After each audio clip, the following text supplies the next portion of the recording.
Welcome, friend, to another journey together. Tonight, we embark on an exploration of profound, hidden wisdom, meticulously preserved through ages to soothe the agitated mind and usher in a state of profound, restorative tranquility. Feel free to share what time it is and where you are listening from.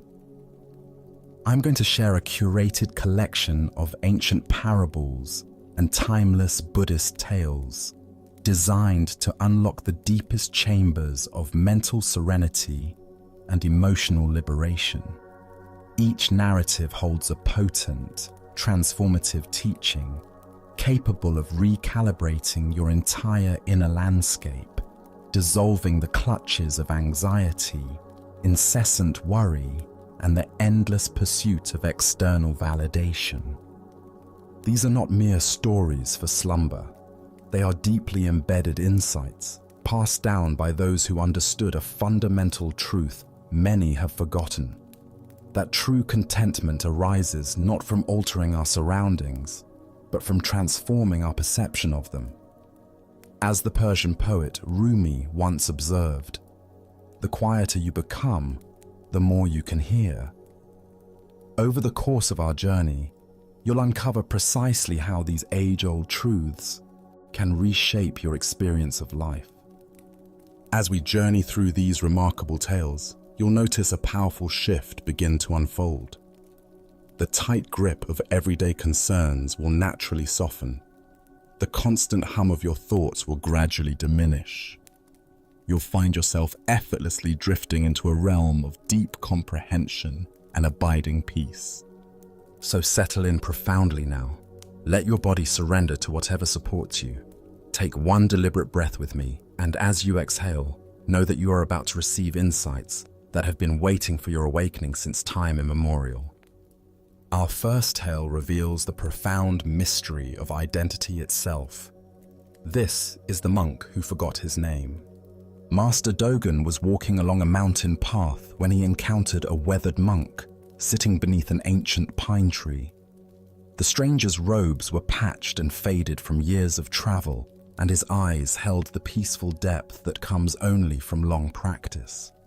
Curious about this wandering practitioner, Dogen approached and offered the traditional greeting. "Good morning, brother. I am Dogen of Aihaiji Temple. May I ask your name?" The monk looked up with a gentle smile, paused for a long moment, and replied, "Master, I have forgotten it completely." Dogen was intrigued. "How can you forget something so fundamental? Your name has been with you since birth." The wandering monk chuckled softly. "Master, I have been traveling for 30 years, sitting in meditation, serving others, walking these mountain paths. I have been so busy being myself that I never had time to remember what to call it. When I wake each morning, I am simply awareness awakening. When I help a traveler, I am simply compassion in action. When I sit in meditation, I am simply presence being present. What need is there for a label?" Dogen felt something shift inside him, as if a door he didn't know existed had suddenly opened. "But surely you must have some way of referring to yourself." "The birds call me by my footsteps on the path. The villagers know me by the kindness I offer. The mountains recognize me by my gratitude for their beauty. Each moment provides all the identity I need." The monk gestured to the pine tree above them. "Does this tree suffer from not knowing its name? Does the stream worry about what to call itself as it flows toward the sea?" Understanding dawned on Dogen's face like sunrise breaking over the peaks. He bowed deeply and said, "You have achieved what most of us spend lifetimes pursuing. You have discovered who you are by forgetting who you think you should be." The nameless monk bowed in return. "And you, Master Dogen, have recognized this truth. Perhaps we are both closer to our original nature than we imagined." The Buddha once said, "You are not your name, your body, or your thoughts. You are the awareness in which all these arise. What emerges from this story is a profound teaching about the difference between our essential nature and the conceptual identities we carry. Why do we cling so tightly to names, roles, and self-definitions?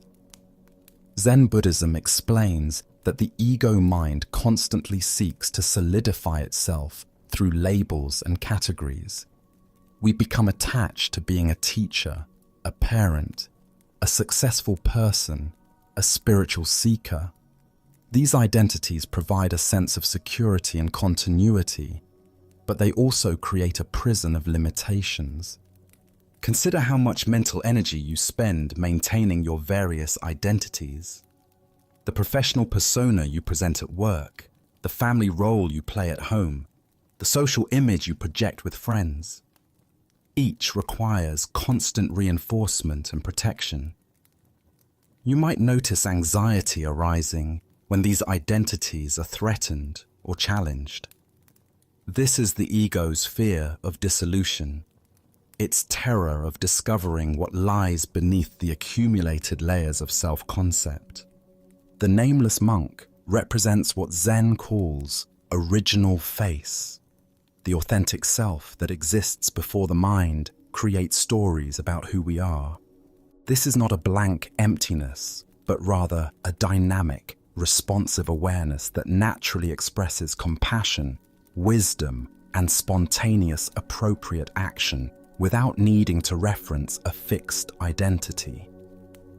Zen teacher Huang Po taught, "Your everyday mind is the way. When you try to turn toward it, you move away from it." The more we grasp after spiritual identities or try to become someone special, the further we drift from our natural state. The monk's forgetting represents a letting go so complete that even the one who might remember has dissolved. In Japanese aesthetics, there's a concept called mushin, meaning no mind or no heart.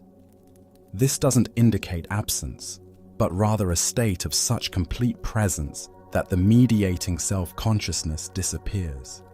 Like a master calligrapher whose years of practice allow the brush to move without interference from the thinking mind, the nameless monk moves through life without the friction of self-reference.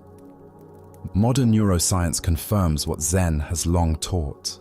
The sense of a solid, continuous self is actually a construction of the brain, a useful fiction that helps us navigate complex social environments. But this fiction becomes problematic when we mistake it for ultimate reality. We suffer when we try to defend or enhance something that exists only as a collection of thoughts and memories.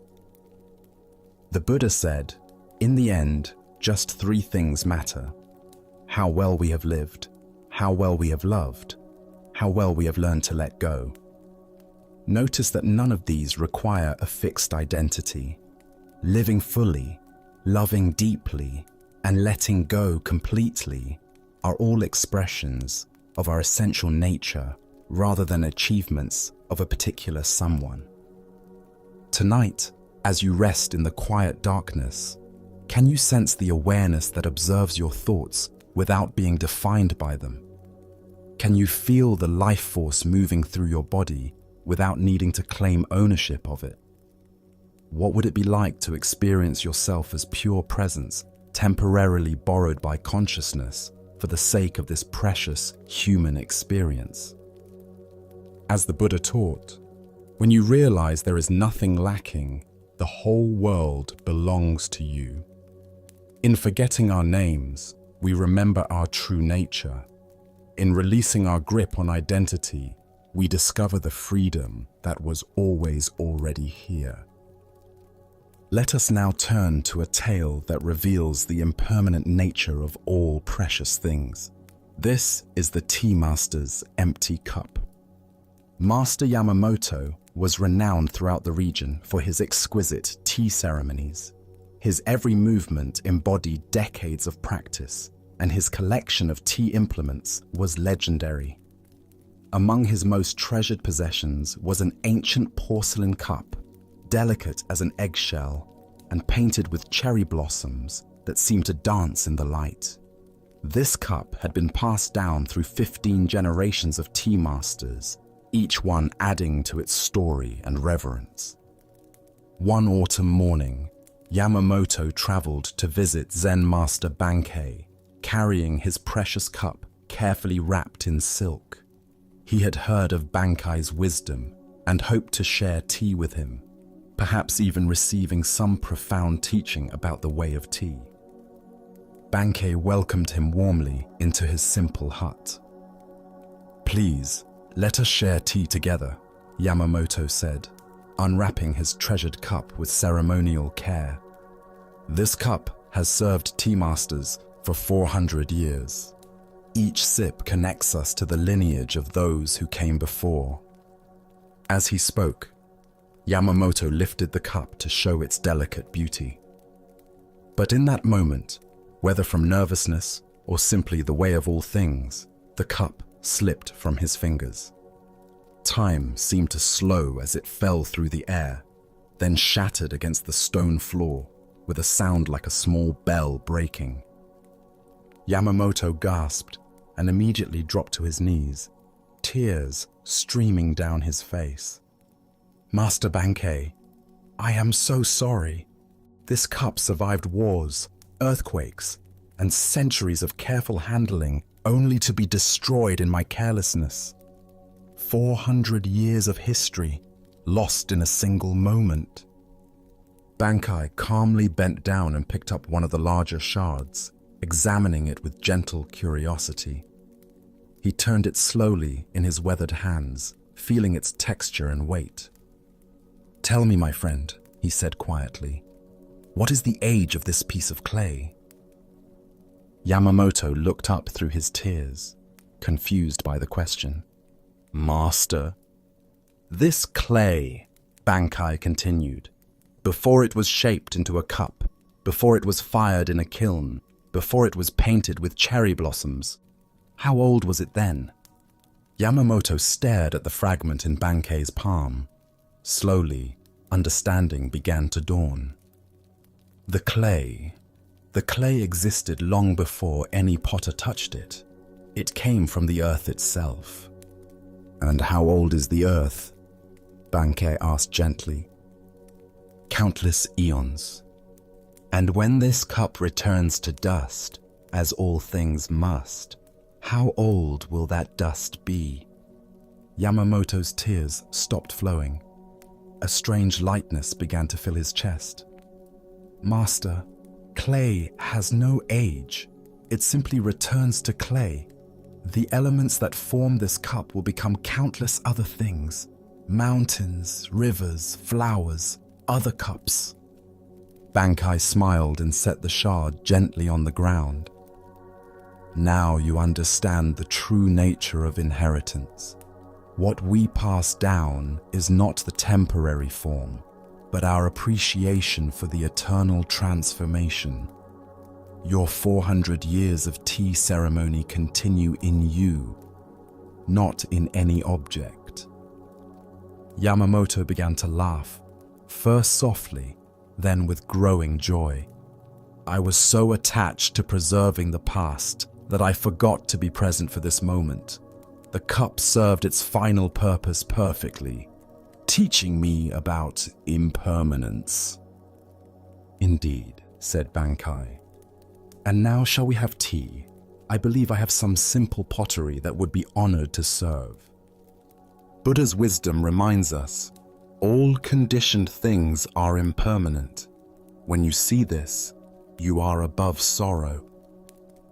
The heart of this lesson lies in our relationship with attachment and the profound peace that comes from accepting the transient nature of all phenomena. Why do we suffer so intensely when precious things break, relationships end, or circumstances change? Zen Buddhism points to our fundamental misunderstanding of the nature of security. We unconsciously believe that permanence exists, that some things can be preserved forever, and that our happiness depends on maintaining certain conditions unchanged. This illusion creates what Buddhism calls dukkha, the suffering that arises from trying to grasp the ungraspable. We form attachments not just to objects, but to people, experiences, accomplishments, and even spiritual states, imagining they can provide lasting satisfaction. When these inevitably change or disappear, we experience the shock of broken expectations. Consider your own experiences of loss, perhaps a childhood home that was sold, a relationship that ended, a job that disappeared, or even small daily disappointments like a favorite restaurant closing. Notice how much of the pain comes not from the loss itself, but from the story you tell about what that loss means. The tea master's initial anguish came from his belief that something irreplaceable had been destroyed. Yet Bankei's teaching reveals a deeper truth. Nothing is ever truly lost because nothing was ever truly separate to begin with. The elements that compose the cup existed before its creation and continue existing after its destruction. This is not merely philosophical consolation, but a recognition of the fundamental interconnectedness that Zen calls interdependence. Vietnamese Zen master Thich Nhat Hanh teaches about interbeing, the reality that all phenomena exist only in relationship, constantly arising and passing away within an endless web of causes and conditions. The cup was never just a cup, but a temporary gathering of earth, fire, water, wind, and human creativity. When it shattered, nothing was lost. The elements simply returned to new possibilities. This understanding transforms our relationship with impermanence from fear to wonder. Instead of desperately trying to preserve things as they are, we can appreciate their constant becoming. The broken cup becomes teacher. The lost job becomes opportunity. The ended relationship becomes space for growth. Zen practice cultivates what the Japanese call mono no aware, a poignant awareness of the impermanence of all things. This isn't sadness, but rather a bittersweet appreciation that enhances, rather than diminishes, our love for what is temporary. Knowing that the cherry blossoms will fall makes their blooming more precious, not less. The Buddha said, "Attachment is the root of suffering." But this doesn't mean we should become cold or indifferent. True non-attachment is actually deeper love, appreciation that doesn't try to possess, gratitude that doesn't demand permanence, care that can let go when the time comes. Tonight, as you notice your tendency to grasp tightly to people, possessions, or plans, can you remember the clay returning to clay? Can you love fully while holding lightly, knowing that everything you cherish is on loan from the universe? What would it feel like to appreciate this moment's gifts without needing them to last forever? As the Buddha taught, everything is changeable. Everything appears and disappears. There is no blissful peace until one passes beyond the agony of life and death. In accepting impermanence, we discover the peace that doesn't depend on anything remaining the same. As we continue our journey through the wisdom of Zen Buddhism, we encounter a story about the paradox of effort and surrender. This is the student who couldn't sit still. Young monk Jishin had been at the monastery for 3 months, and his inability to sit in meditation had become legendary among the other students. During the morning zazen period, while his fellow monks sat like mountains, still, silent, and serene, Jishin was in constant motion. He would fidget with his robes, scratch his nose, shift his weight from side to side, and crane his neck as if looking for something he'd lost. His breathing was audible, marked by sighs of frustration. Inevitably, he would give up, stand quietly, and pace at the back of the meditation hall. The other students whispered about him during work periods. Some felt sorry for him, others were annoyed by the distraction, and a few smugly assumed he simply lacked the proper commitment to practice. But Master Ryoan, the temple's abbot, watched Jishin's struggles with patient interest, saying nothing for months. One crisp morning after another failed attempt at sitting, Jishin approached his teacher with tears of frustration in his eyes. "Master, I am clearly not suited for this practice. Perhaps I should return to my family's farm. I cannot seem to find even a moment of stillness." Ryoan looked at the young monk with kind eyes. "Jishin, I have a different task for you. Our monastery garden has been neglected. The weeds are overtaking the vegetables, and the paths need tending. Would you be willing to care for it?" Grateful for any way to contribute despite his meditation failures, Jishin bowed and accepted immediately. "Yes, Master, I would be honored." The next morning, instead of sitting in the meditation hall, Jishin made his way to the overgrown garden. He knelt among the plants and began to pull weeds, feeling the earth soft and cool beneath his fingers. As he worked, he noticed which plants needed water and which were receiving too much shade.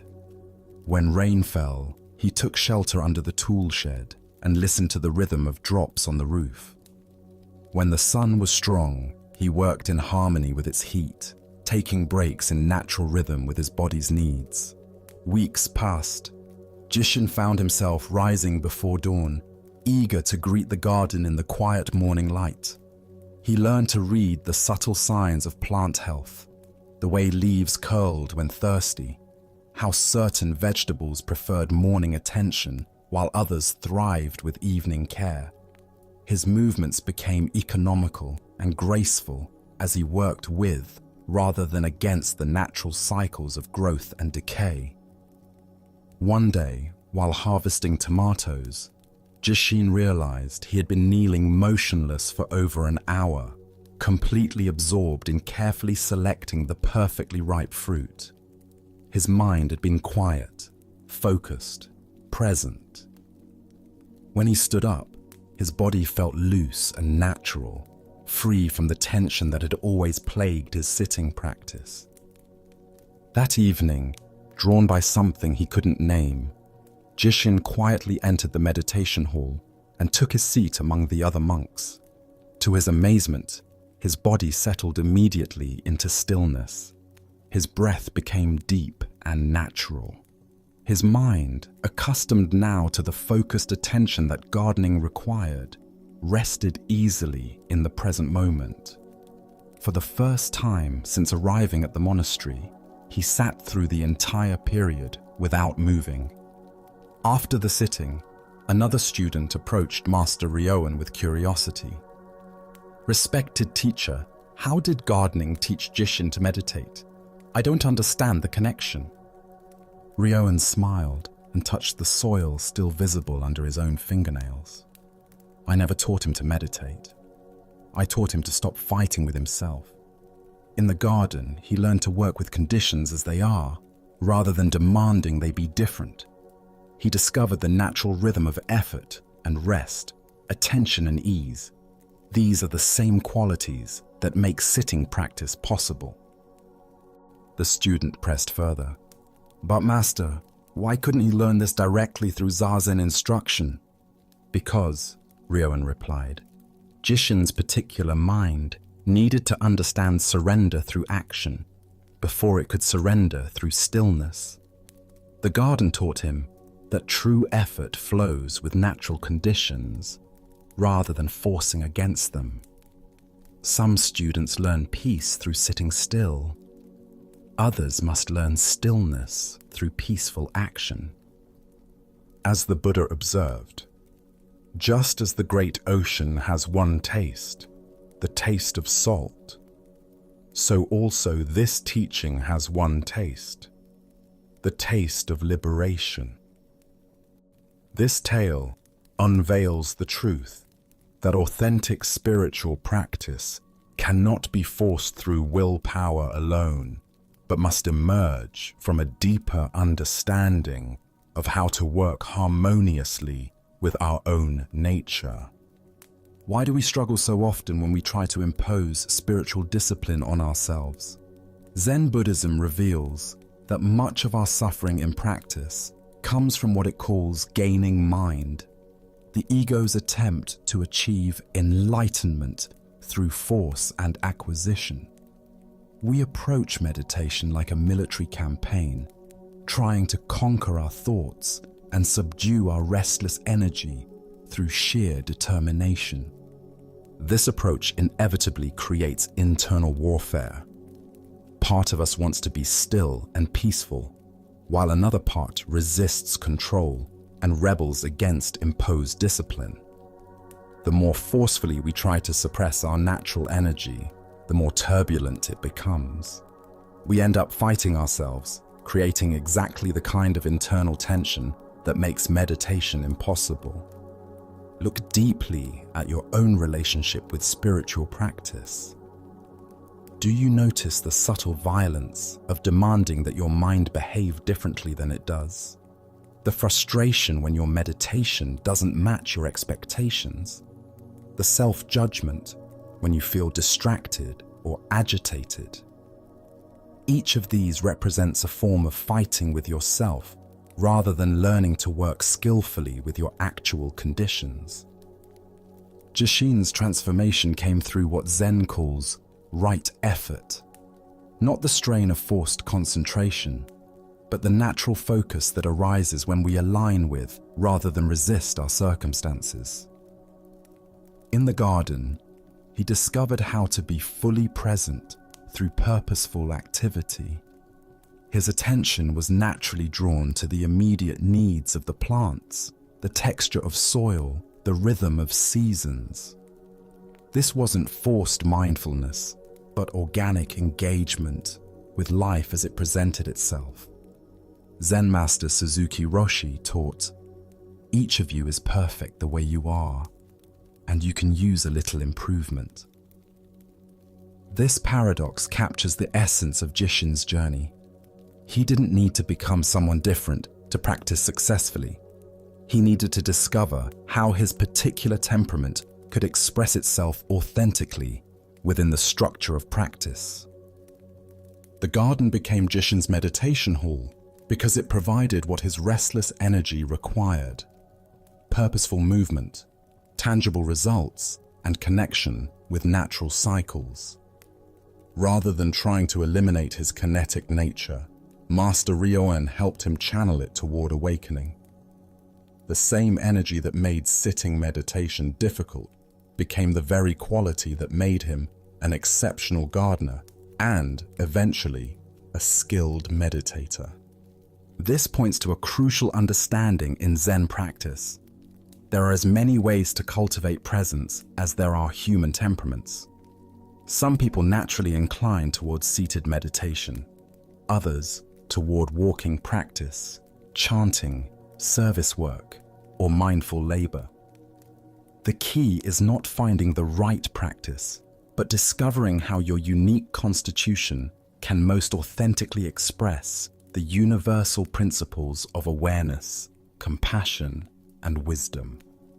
Vietnamese Zen teacher Thich Nhat Hanh speaks of engaged Buddhism, the recognition that washing dishes, caring for children, or tending gardens can be as profound as any formal meditation when approached with full presence. Jishin's story illustrates this perfectly. His breakthrough came not through perfecting a particular technique, but through learning the fundamental attitude that makes all practice effective: willing cooperation with what is. The Buddha said, "Hatred is never appeased by hatred in this world. By non-hatred alone is hatred appeased. This is a law eternal." This applies not just to external conflicts, but to our internal relationship with our own minds. Fighting our restless thoughts with mental force only creates more agitation. Learning to work patiently and skillfully with our minds as they actually are. This is the path to genuine transformation. Consider areas in your own life where you might be fighting yourself unnecessarily. Perhaps you struggle with a particular emotion, repeatedly trying to suppress anger or eliminate anxiety through willpower. Or maybe you have creative impulses that you judge as distractions from more serious pursuits. What would it look like to find skillful ways to channel these energies rather than simply trying to eliminate them?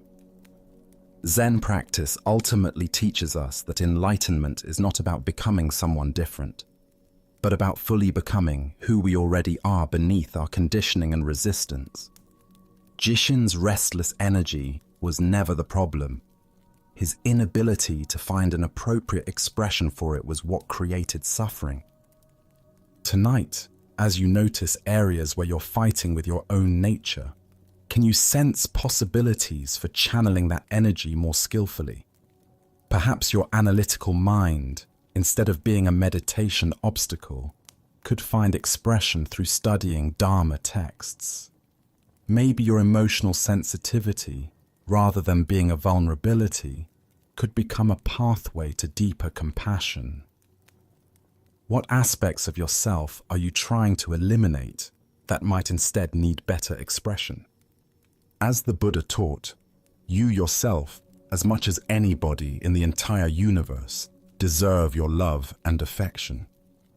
True spiritual practice begins with this radical self-acceptance, not approval of all our behaviors, but willingness to work compassionately with our actual starting point, rather than fighting to become someone else. Now, let us explore a Zen story about the unexpected pathways to wisdom. This is the master who sold enlightenment. In the bustling marketplace of ancient Kyoto, among the vendors selling rice, silk, and pottery, an unusual sight appeared one morning.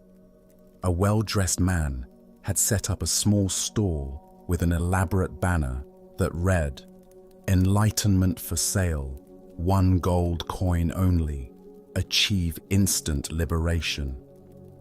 A crowd gathered, some laughing at the audacity, others curious about what enlightenment might look like when packaged for purchase. The man behind the stall was clearly a charlatan. His robes were expensive, but worn incorrectly. His manner was theatrical rather than serene, and his eyes held the shifty quality of someone accustomed to quick escapes. He called out to passers-by. Why spend years in meditation? Why suffer through difficult practice? For just 1 gold coin, you can have what the monks struggle lifetimes to achieve. Most people walked by shaking their heads or muttering about the shamelessness of such a display. But as morning stretched toward midday, a familiar figure approached the stall. Master Ikkyu, renowned throughout the region for his wisdom and unconventional teaching methods, stopped before the banner and studied it with apparent seriousness. 1 gold coin for enlightenment? Ikkyu asked, stroking his beard thoughtfully. The charlatan's eyes lit up with greed, though he maintained his spiritual salesman demeanor. Yes, venerable master, the same enlightenment that takes decades to achieve through traditional methods. I offer it instantly, guaranteed. To everyone's amazement, including the charlatans, Ikkyu reached into his robes and produced a gold coin. This sounds like an excellent bargain, he said, placing the coin on the stall counter. I'll take 1 enlightenment, please. The crowd pressed closer, whispers rippling through the onlookers. The charlatan found himself in an unexpected predicament. He had never imagined someone would actually pay, especially not a genuine Zen master.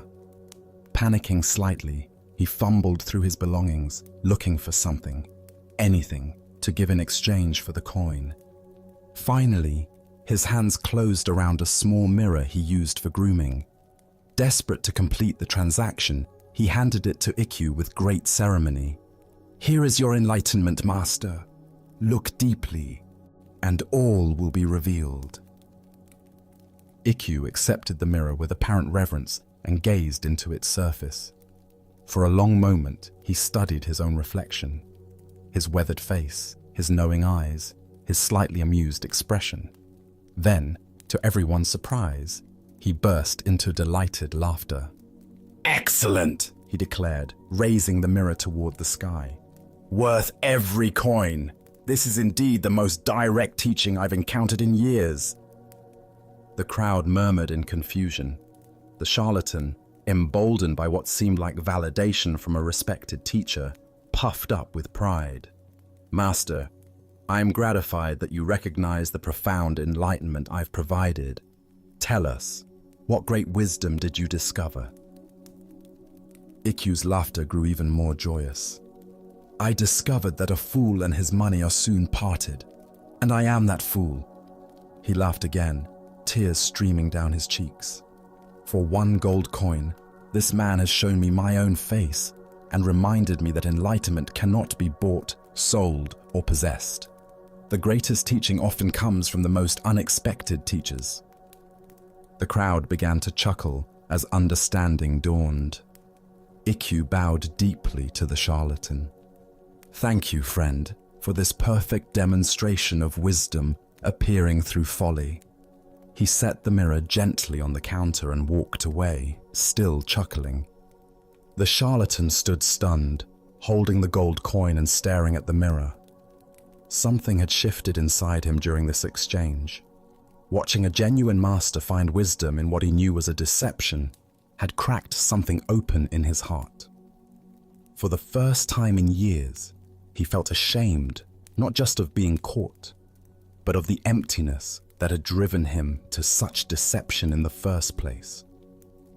Years later, that same charlatan would be found sweeping the floors at Ikkyu's temple, having become one of his most devoted students. When asked about his transformation, he would say, "Master Ikkyu bought my enlightenment and then gave it back to me freely. I finally understood that what I was trying to sell, I didn't have, and what I was trying to buy, I already possessed."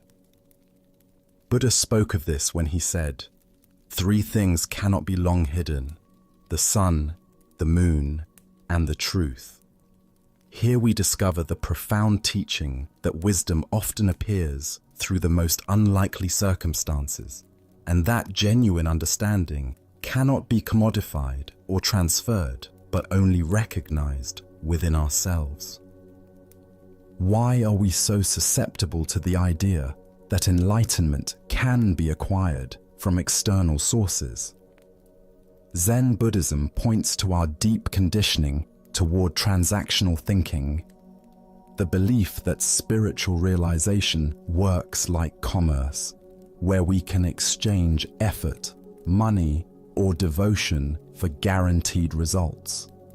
This gaining mind approaches awakening as something we don't have that we need to get, rather than recognizing it as our essential nature temporarily obscured by conditioning.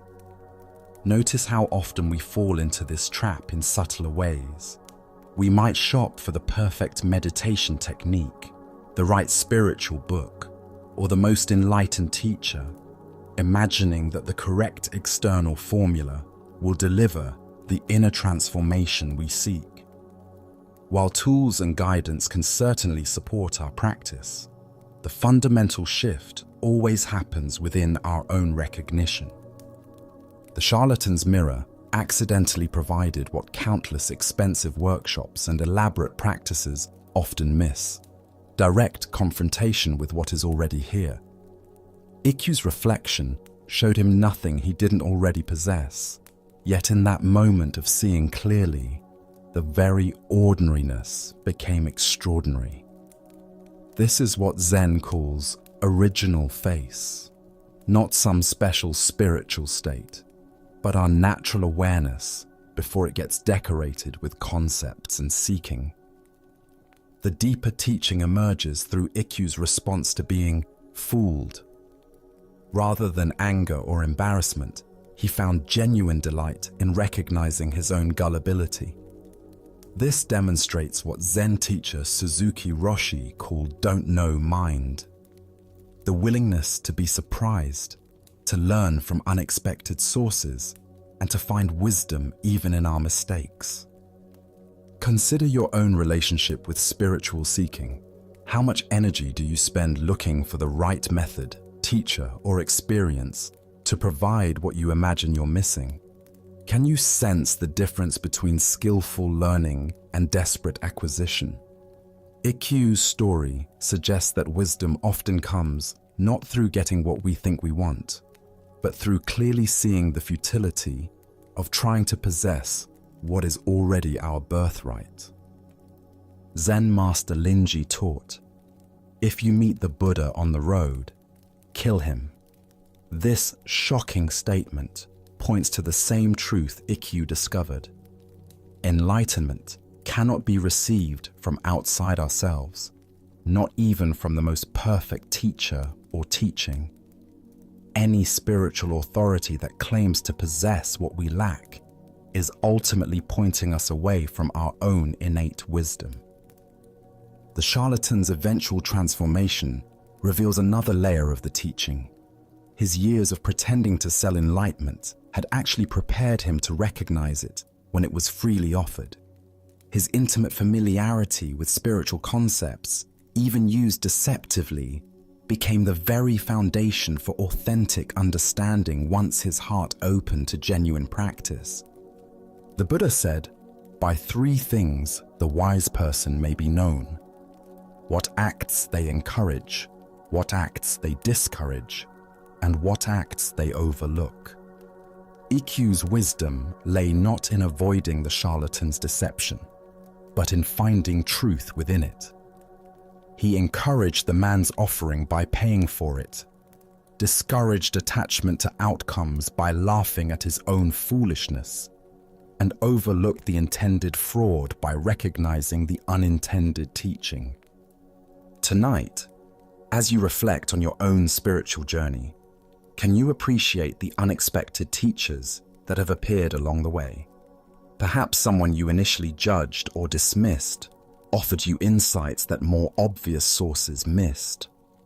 What would it mean to approach tomorrow with Ikkyu's openness to finding wisdom in the most unlikely packages?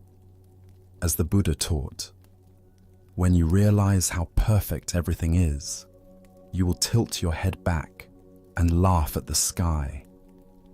In recognizing that enlightenment cannot be bought or sold, we discover it has been freely available all along, reflected perfectly in whatever mirror we happen to be holding. Let us now turn to our next story, one that reveals how broken things often serve more clearly than perfect ones. This is the monastery bell that wouldn't ring. High in the mountains of rural Japan, Shunryu Temple had served the surrounding villages for over 300 years. Its bronze bell, cast by master craftsmen generations ago, had called countless practitioners to morning meditation and evening reflection. The sound of that bell carried across the valleys, marking the rhythms of monastic life and offering comfort to all who heard its deep, resonant tone.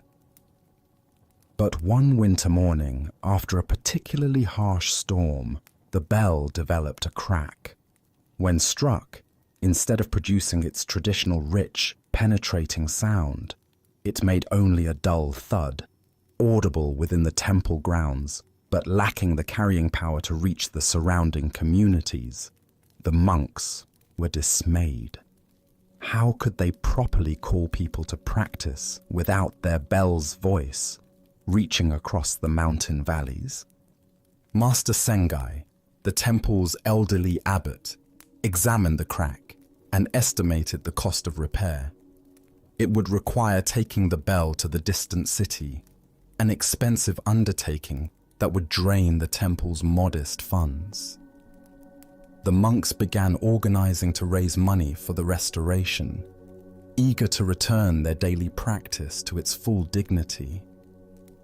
After weeks of careful saving and small donations from villagers, the monks had finally collected enough gold to restore their bell. They presented the money to Master Sengai with pride and relief. "Master, we can finally repair our bell and restore proper calling to practice."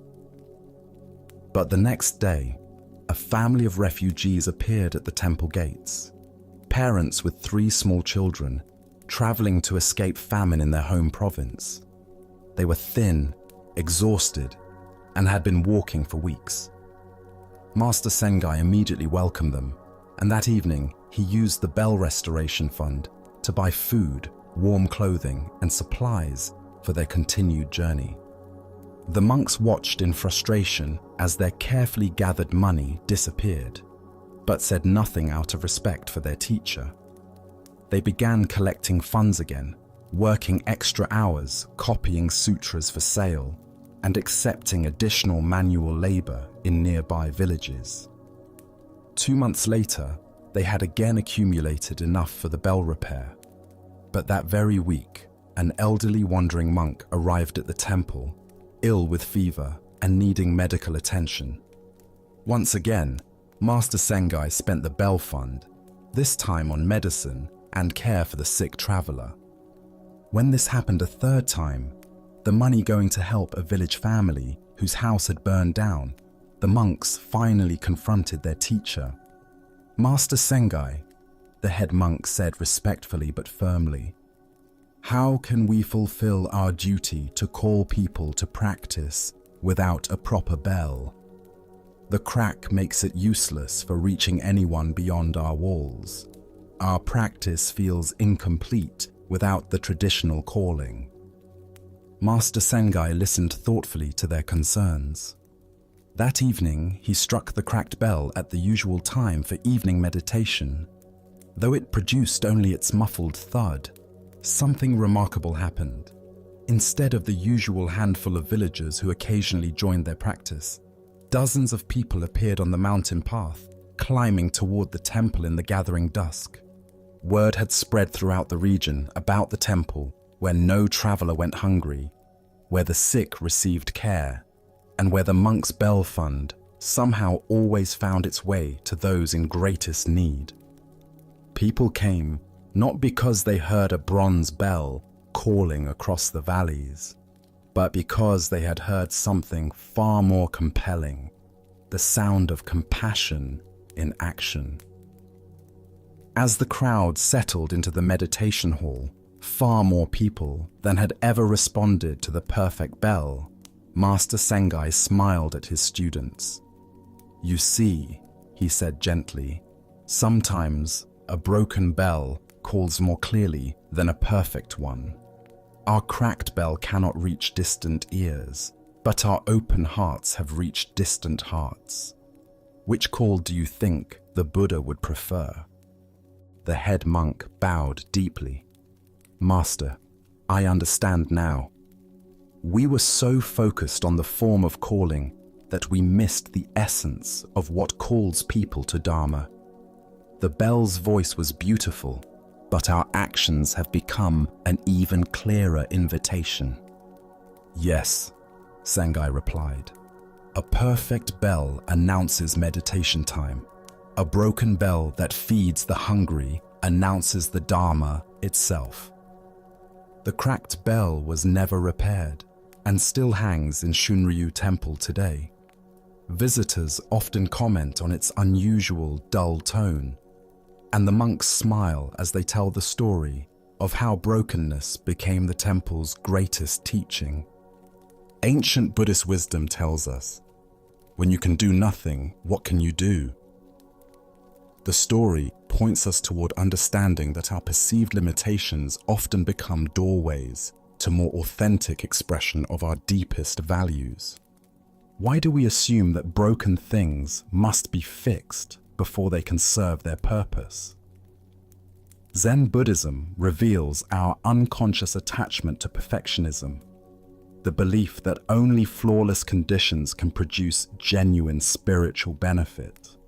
We postpone compassionate action while waiting for ideal circumstances, proper resources, or complete understanding. Meanwhile, opportunities to embody wisdom pass by unnoticed. Consider how often you delay expressing generosity, creativity, or love because the conditions don't seem quite right. Perhaps you wait to help others until you feel more financially secure, postpone sharing your gifts until you've perfected them, or hesitate to begin spiritual practice until you have the proper equipment or environment. Master Sengai's story suggests that our willingness to act compassionately with whatever we have available often serves more powerfully than waiting for perfect circumstances. The cracked bell represents what Buddhism calls skillful means, the recognition that the most effective Dharma teaching adapts fluidly to actual conditions rather than insisting on ideal forms. The temple's traditional role was to call people to formal practice, but when that became impossible, an even deeper calling emerged. Their limitations forced them to discover more direct ways of embodying Buddhist principles. This points to a profound truth about spiritual practice. Our obstacles often contain our teachings. The very thing that seems to prevent us from practicing correctly might be precisely what develops authentic wisdom. A meditation student who struggles with concentration might develop exceptional compassion for others' difficulties. Someone who lacks time for formal retreat might discover mindfulness through caring for family members. Vietnamese Zen master Thich Nhat Hanh teaches about interbeing, the recognition that our individual awakening is inseparable from the well-being of all beings.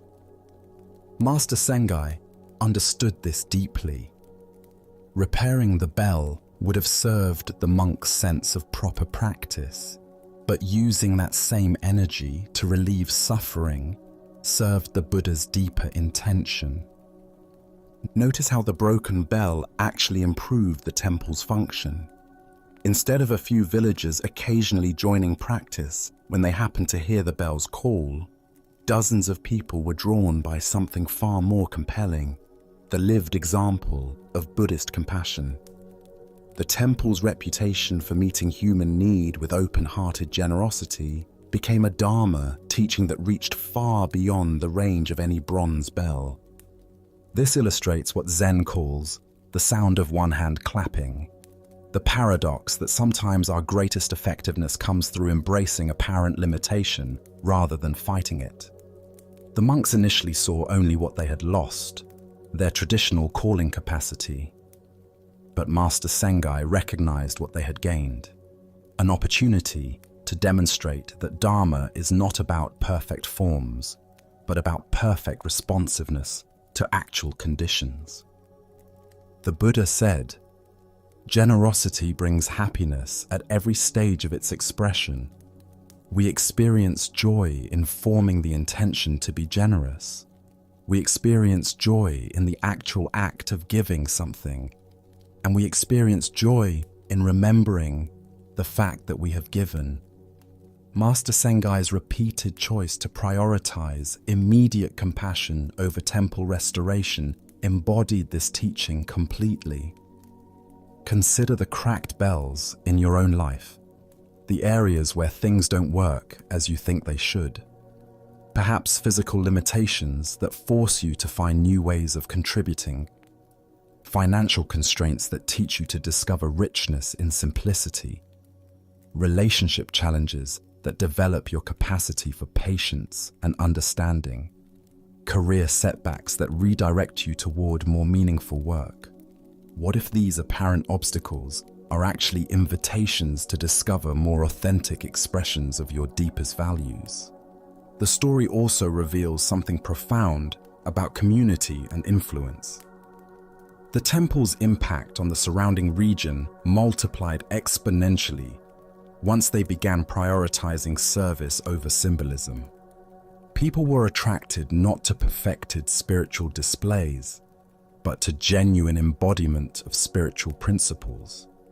This suggests that our perceived inadequacies often make us more relatable and helpful to others who are also struggling with imperfect conditions. Zen teacher Charlotte Jocko Beck observed, "We are not going to be perfect. We're going to make mistakes. The question is, what do we do when we make mistakes?" Master Sengai's approach suggests that the most skillful response to limitation is not always to fix it, but sometimes to discover what wants to emerge through it. Modern research on post-traumatic growth confirms what Buddhist teachers have long understood. Our most significant limitations and losses often catalyze our greatest contributions. People who have experienced financial hardship may develop extraordinary generosity. Those who have faced illness often become healers. Individuals who have struggled with addiction frequently become the most effective counselors. Our broken places become our serving places. The cracked bell continues hanging in the temple today as a permanent reminder that effectiveness and perfection are not synonymous. Every time visitors comment on its unusual sound, the teaching spreads further. The floor has become the temple's most powerful Dharma talk, reaching people who might never have been touched by conventional Buddhist instruction. This points to a revolutionary understanding of spiritual practice.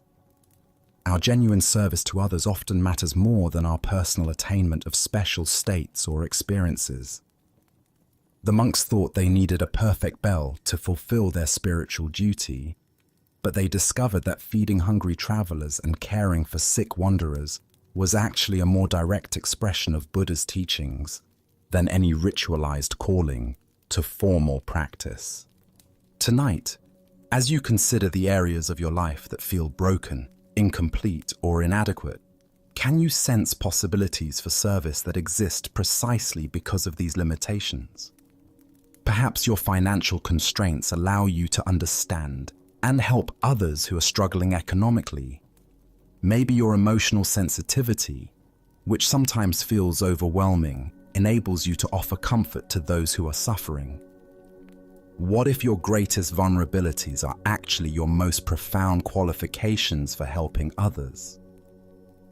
As the Buddha taught, thousands of candles can be lit from a single candle, and the life of the candle will not be shortened.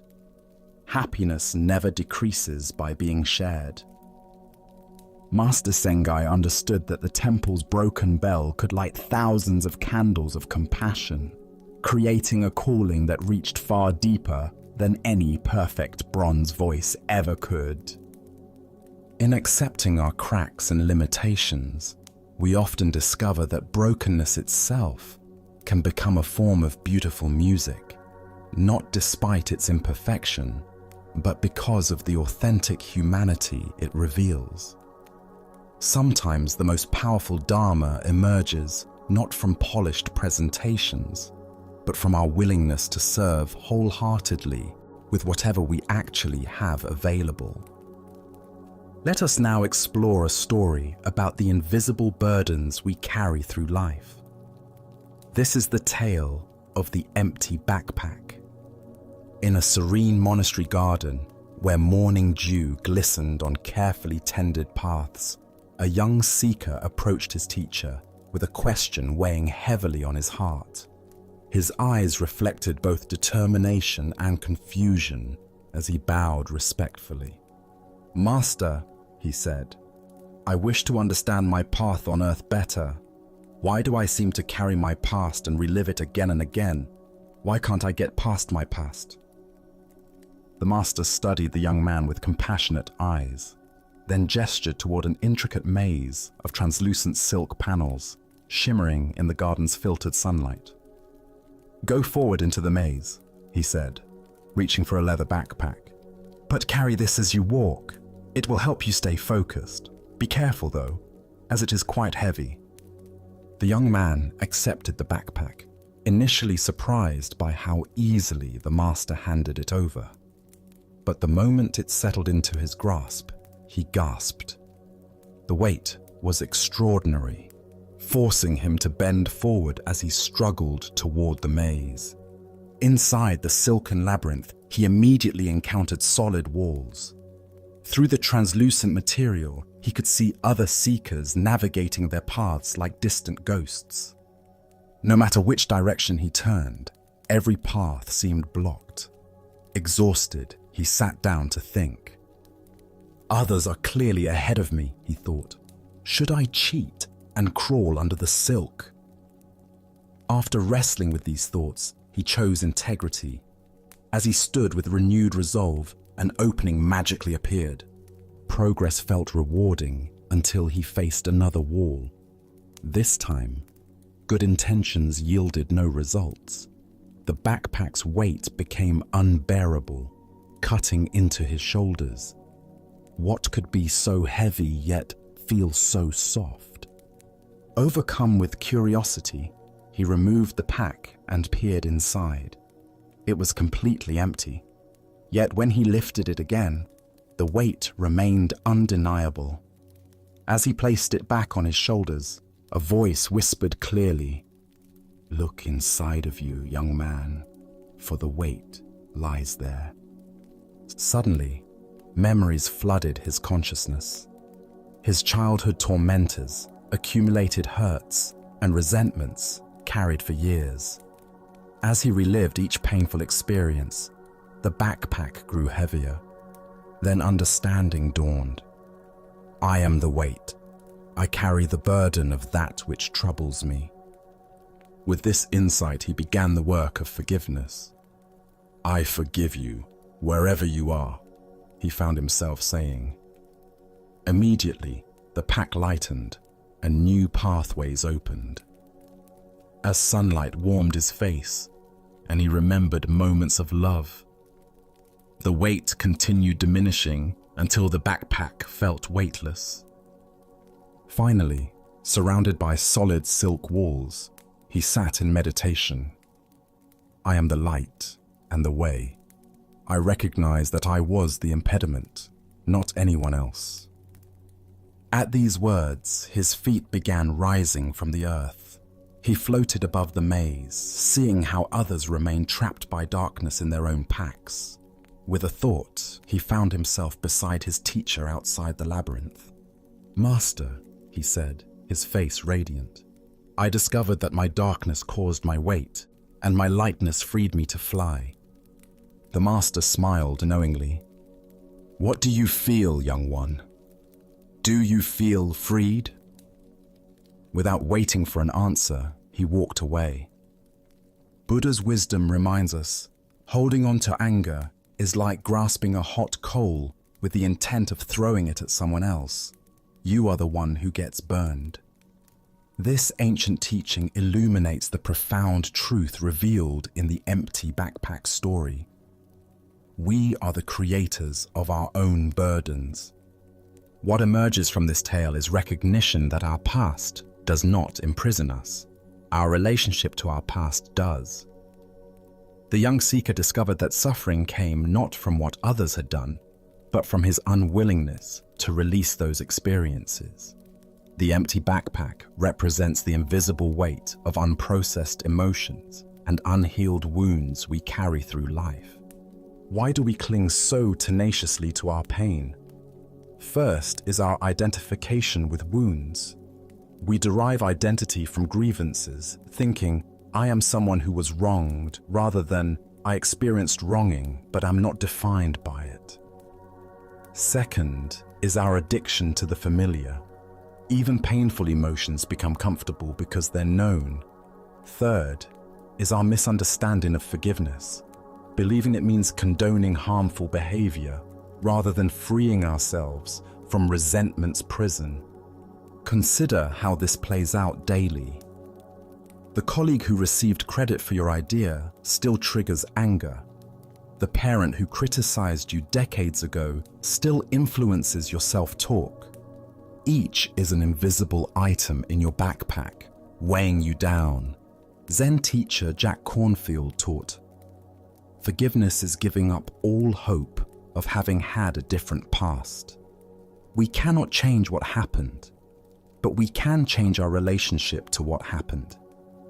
The energy spent maintaining grievances could be redirected toward creating the life we actually want. The floating represents lightness available when we release psychological burdens. This isn't about bypassing pain, but processing experiences fully and choosing freedom over familiarity, growth over grievance. Tonight, as you prepare for rest, what invisible weight might you be carrying?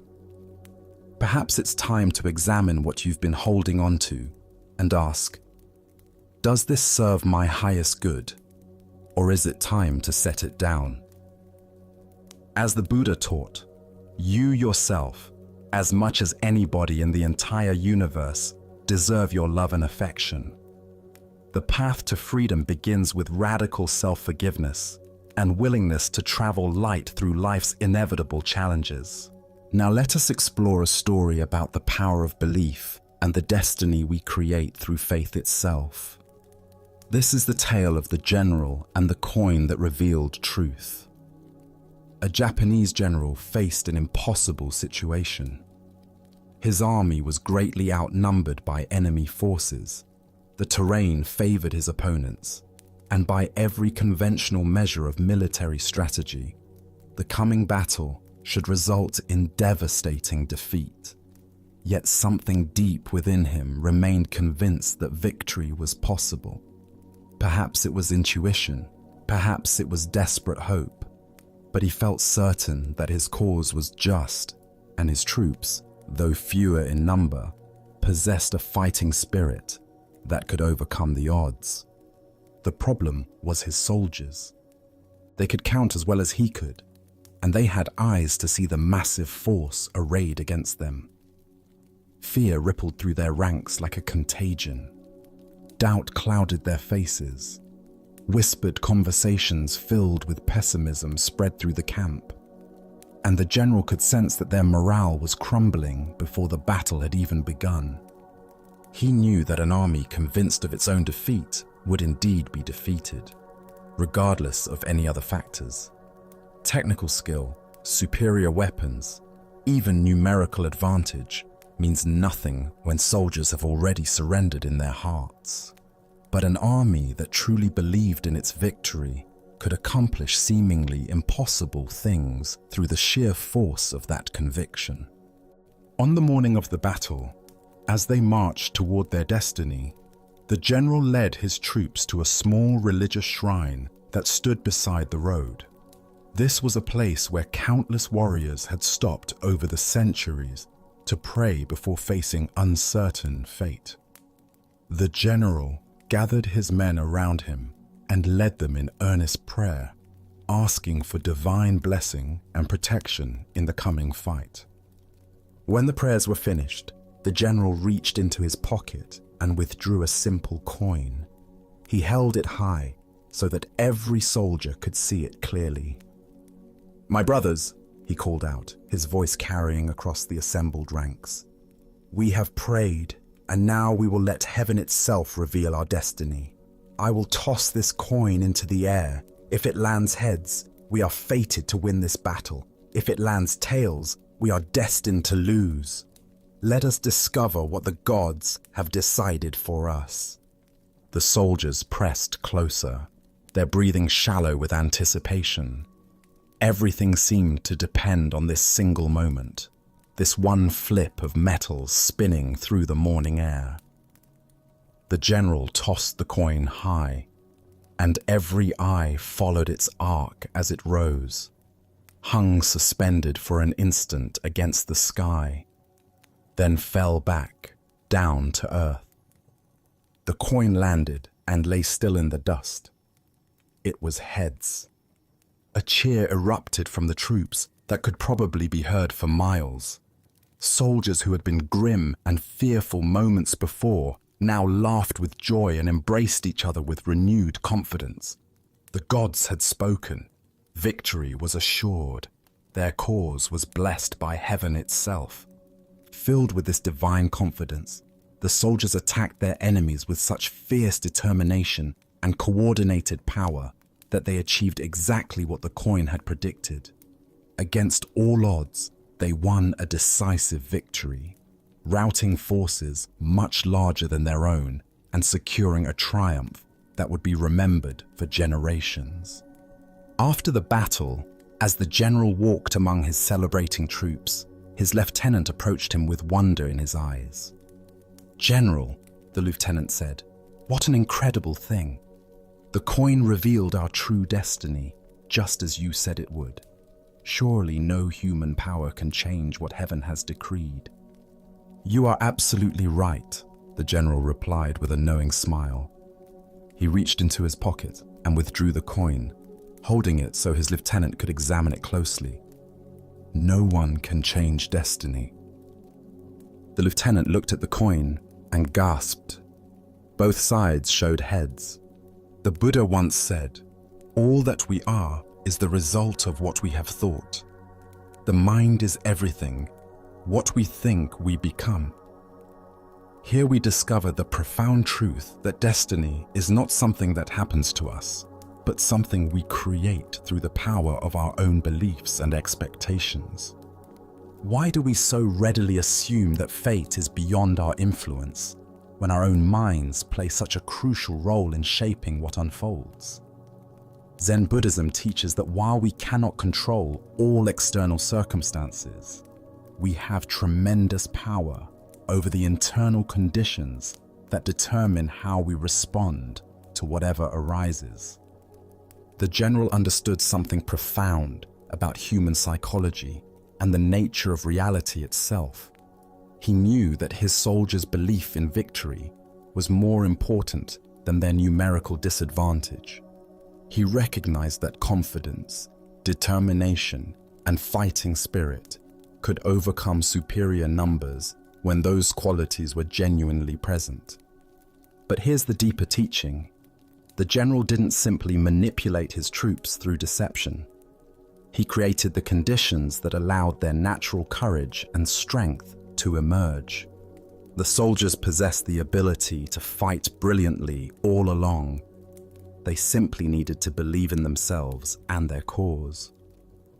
Consider your own relationship with destiny and possibility. How often do you assume that outcomes are predetermined, that success or failure is beyond your influence?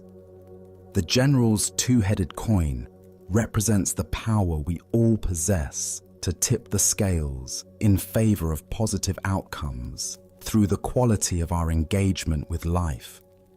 This doesn't mean we can control everything through positive thinking, or that believing in something makes it automatically true. The soldiers still had to fight the battle. They still had to demonstrate actual skill and courage. But their belief in victory created the psychological conditions that allowed their best qualities to manifest. In Zen practice, we learn to work skillfully with both effort and surrender, both intention and acceptance. We recognize that while we cannot dictate specific outcomes, we can profoundly influence the energy and attention we bring to any situation. This quality of engagement often determines whether we experience success or failure, regardless of external circumstances. Zen master Huang Po taught, "The foolish reject what they see, not what they think. The wise reject what they think, not what they see." The general was wise enough to see that his soldiers' thoughts about the battle were more influential than their thoughts about their numerical disadvantage. He worked with the reality of psychology rather than fighting against it. Look deeply at the various challenges and opportunities in your own life. Where might you be carrying a tails mentality, assuming defeat before you fully engaged, focusing on obstacles rather than possibilities, letting fear determine your level of effort? And where might you need to create your own two-headed coin, a practice or perspective that consistently orients you toward positive engagement regardless of circumstances? The Buddha taught, "We are what we think. All that we are arises with our thoughts. With our thoughts, we make the world. This isn't magical thinking, but recognition of the creative power of consciousness itself. When we approach situations with genuine confidence, clarity, and commitment, we often discover capabilities we didn't know we possessed. Tonight, as you consider the battles you're facing and the outcomes you're hoping for, can you find your own version of the general's wisdom? Can you create internal conditions that support your highest possibilities rather than your deepest fears? Can you recognize that while you cannot control destiny, you have profound influence over the beliefs and attitudes that shape how destiny unfolds through you? Buddha's wisdom reminds us, thousands of candles can be lighted from a single candle, and the life of the candle will not be shortened. Happiness never decreases by being shared. The general's confidence lit the flame of belief in every soldier's heart. Sometimes the most powerful thing we can do is create the conditions that allow others and ourselves to discover the strength that was there all along. As we continue our journey through the wisdom of Zen Buddhism, let us explore a story about transforming our relationship with suffering. This is the tale of the salt and the lake. In a quiet monastery nestled among rolling hills, there lived an aging master, renowned for his patience and wisdom. Among his students was a young apprentice whose heart had become heavy with complaints about life's difficulties. Each morning, the apprentice would arrive with fresh grievances. "Master, why is life so hard? Yesterday, my meditation was disturbed by noise. Today, my back aches from the hard floor. When will this suffering end?" His voice carried the weight of someone who had catalogued every small discomfort until they had grown into an overwhelming burden. The master listened with infinite patience, but as days turned to weeks, he recognized that words alone would not shift his student's perspective. One crisp morning, as golden sunlight streamed through their simple dwelling, the master made an unusual request. "My dear student," he said gently, "I need you to go to the kitchen and bring me some salt. Just a handful will suffice." The apprentice, puzzled by this simple task, nonetheless obeyed. He returned with cupped palms containing coarse white crystals. "Now," the master instructed, producing a small glass of water, "place all of that salt into this glass and drink it." The young man hesitated. "Master, that seems like far too much salt for such a small amount of water." "Trust the process," the master replied. "Drink." The apprentice poured the salt into the glass, watching the crystals dissolve into a cloudy, unappetizing mixture. He lifted it to his lips and took a large gulp, immediately grimacing as the intensely bitter taste filled his mouth. "How does it taste?" the master asked. "Bitter," the apprentice spat. "Terribly, overwhelmingly bitter. I can barely stand it." The master chuckled softly. "Excellent. Now bring that same amount of salt and come with me." Together, they walked in contemplative silence until they reached the shores of a pristine mountain lake. The water stretched before them like a mirror, reflecting the sky so perfectly that it was difficult to tell where earth ended and heaven began. "Now," the master said, "place this handful of salt into the lake." The apprentice waded into the shallow water and opened his hands, watching as the salt crystals scattered across the lake's surface, quickly dissolving without leaving any visible trace. "Drink from the lake," the master instructed. The young man cupped the lake water in his hands and brought it to his lips. The water was clean, refreshing, with the pure taste of mountain streams. "How does it taste?" the master asked. "Much fresher," the apprentice replied, genuinely surprised. "Clean and pure." "Do you taste the salt?" the master inquired gently. The student paused, paying careful attention. "No," he said slowly. "I don't taste any salt at all." The master sat beside his student on a smooth stone at the water's edge. His weathered hands reached out to clasp the young man's hands in profound tenderness. "My dear student," the master said, "the pain of life is pure salt, no more, no less.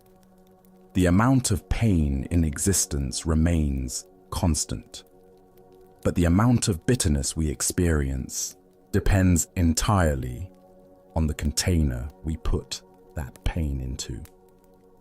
The apprentice listened with new understanding. "When you are in pain," the master continued, "the only thing you can truly control is your response. You can choose to be a small glass where every grain of salt overwhelms your senses, or you can choose to enlarge your sense of things to become like this vast lake where the same salt dissolves harmlessly into something much greater." The master paused. "Stop being a glass, my friend. Become a lake. The Buddha once said, 'Pain is certain, suffering is optional.' This fundamental teaching reveals the heart of our relationship with difficulty. We cannot eliminate the challenges woven into human existence, but we have tremendous power over how that pain affects us. What emerges from this story is understanding about consciousness itself. Our awareness is not fixed in size.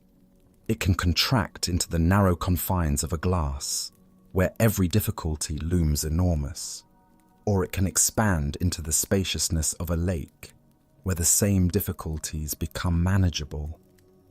Why do we often choose to be the glass rather than the lake? First is our tendency toward pain myopia, becoming so focused on discomfort that it fills our entire awareness.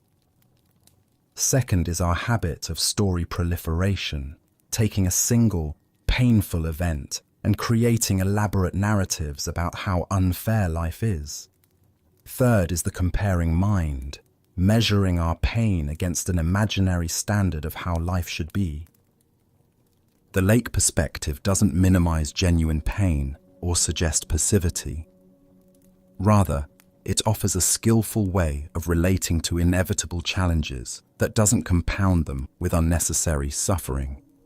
From lake consciousness, we can respond to problems more creatively because we're not overwhelmed. Zen master Thich Nhat Hanh taught, "Thanks to impermanence, everything is possible." From the lake perspective, we remember that everything arises and passes away within the vast space of awareness. Today's crisis becomes tomorrow's memory. We become a lake through practices that naturally expand awareness. Meditation teaches us to rest in spacious presence. Gratitude helps us notice experiences beyond immediate difficulties. Service reminds us that our pain is part of shared human experience. Tonight, as you reflect on current challenges, can you sense the difference between experiencing them from glass consciousness versus lake consciousness? What would it feel like to allow your awareness to expand beyond the immediate intensity of difficulties to include the vast context of this moment? As the Buddha taught, if you want to know your mind, sit down and observe it. If your mind is clear, happiness will come. The clarity he speaks of is not the absence of salt, but the spaciousness to hold it skillfully.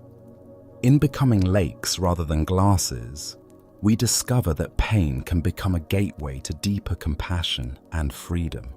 Our next story reveals the profound difference between spiritual performance and authentic understanding. This is the teaching of the head that wished to be severed. In the great monastery of Chao Chu, where hundreds of monks gathered daily for meditation and study, the morning routines followed ancient rhythms. After the pre-dawn sitting, As the first light touched the mountain peaks surrounding the monastery, monks would disperse to their various duties, some to the gardens, others to the kitchens, still others to copying sacred texts or maintaining the buildings. One particular morning, the venerable abbot Chao Cho made his customary walk through the monastery grounds, checking on the well-being of his students and the condition of their practice. His presence was both gentle and penetrating. Monks never knew when their most casual words might become profound teachings, or when their deepest spiritual insights might be revealed as mere intellectual concepts. As he passed behind the main meditation hall, a building where the community gathered twice daily for silent sitting, the abbot noticed a young monk sitting alone in the shadow of the wooden structure. The monk appeared to be engaged in some form of practice, though he was apart from the scheduled community activities. "Brother," Chao Cho called softly, approaching with the quiet steps that had become second nature through decades of mindful walking. "Where have all the virtuous ones gone?" The question seemed simple enough, almost like casual conversation, but those familiar with Chao Cho's teaching style recognized the subtle depth in his inquiry. Was he asking about physical location, spiritual attainment, or something else entirely? The young monk looked up with an expression of confident understanding. He had been at the monastery for several years and prided himself on grasping the essential points of Zen teaching. This seemed like an opportunity to demonstrate his comprehension of the Dharma. "They have all gone to work," the monk replied matter-of-factly, gesturing toward the various parts of the monastery where his brothers were engaged in their daily tasks. His tone suggested that the answer was obvious. Virtuous people naturally engage in productive activity rather than sitting idle. What happened next shocked the young monk completely. Without warning, Chao Cho reached into the folds of his robe and produced a sharp knife, its blade gleaming in the morning sunlight. But instead of threatening the monk, the abbot did something far more unsettling. With complete calmness, Chao Cho stretched out his own neck, exposing his throat to the blade, and handed the knife to the bewildered young monk. His voice remained gentle and conversational, as if he were making the most reasonable request in the world. "My responsibilities as abbot are many and demanding," he said with apparent sincerity. "I wonder if you could please cut off my head for me. It would be such a help in managing my duties." The young monk's eyes widened in horror. His hands trembled as he stared at the knife now in his possession and the exposed neck of his revered teacher. Everything about the situation contradicted his understanding of proper monastic behavior, spiritual teaching, and basic human decency. Unable to comprehend what was being asked of him or why, unable to see past the literal surface of the abbot's request to any deeper meaning, the terrified monk dropped the knife and ran. His feet carried him far from the meditation hall, far from the incomprehensible scene, his mind reeling with confusion and fear.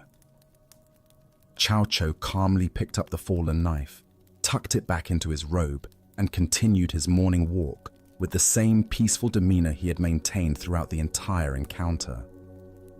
As the Buddha observed, it is better to travel well than to arrive. What emerges from this story is a teaching about the vast difference between intellectual understanding and genuine realization. Why do we so often mistake conceptual knowledge for authentic wisdom? Zen Buddhism reveals that our thinking mind loves to collect spiritual ideas and organize them into neat categories, creating the illusion of understanding without the transformative experience of direct insight. The young monk's response, "They have all gone to work," represents the kind of dualistic thinking that separates spiritual practice from ordinary activity. His answer implied that virtue lies in doing productive tasks rather than sitting idly, revealing his assumption that awakened activity and rest exist in opposition to each other. But Cao Chou's teaching cuts much deeper than this surface interpretation. By offering his neck to the knife, he was asking a profound question. If the monk truly understood that all the virtuous ones had gone to work, what work was most essential? If responsibility truly mattered, what was the most compassionate response to suffering? Look deeply at your own spiritual assumptions. How often do we divide life into spiritual activities and mundane ones, important work and trivial tasks, sacred moments and ordinary time? This dualistic thinking keeps us from recognizing that every moment offers opportunities for awakened response. The abbot's gesture points toward the heart of Zen understanding. Genuine compassion sometimes requires actions that transcend conventional thinking. When someone is truly suffering under the burden of responsibility, attachment, or spiritual seeking itself, what is the most loving response? Sometimes it requires cutting through the very thing that seems most precious: our concepts, our roles, even our sense of separate self. Zen master Linji taught, "If you meet the Buddha on the road, kill the Buddha." This famous saying points to the same radical teaching Cao Chou offered. Any fixed idea about enlightenment, any attachment to spiritual roles or concepts, becomes an obstacle to direct realization. True compassion sometimes requires destroying the very thing we think we're trying to protect. The young monk's terror and flight revealed how completely he missed this deeper level of teaching. He remained trapped in literal interpretation, unable to see past the surface of the abbot's words to their transformative invitation. His spiritual understanding, though articulate, remained purely conceptual. Consider your own relationship to spiritual responsibility and helping others. When someone asks for help with their suffering, do we offer concepts and advice, or do we respond from a deeper place of understanding?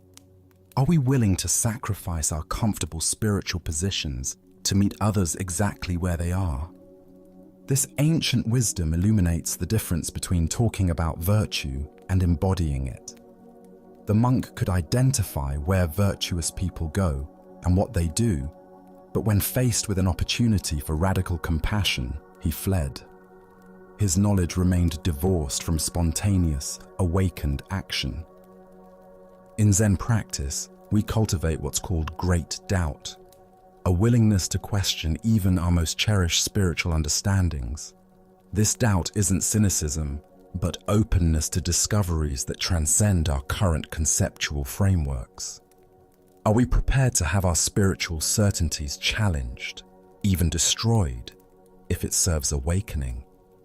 Tonight, as you encounter opportunities to help others with their burdens, can you sense the difference between offering what you think they need and responding from genuine understanding?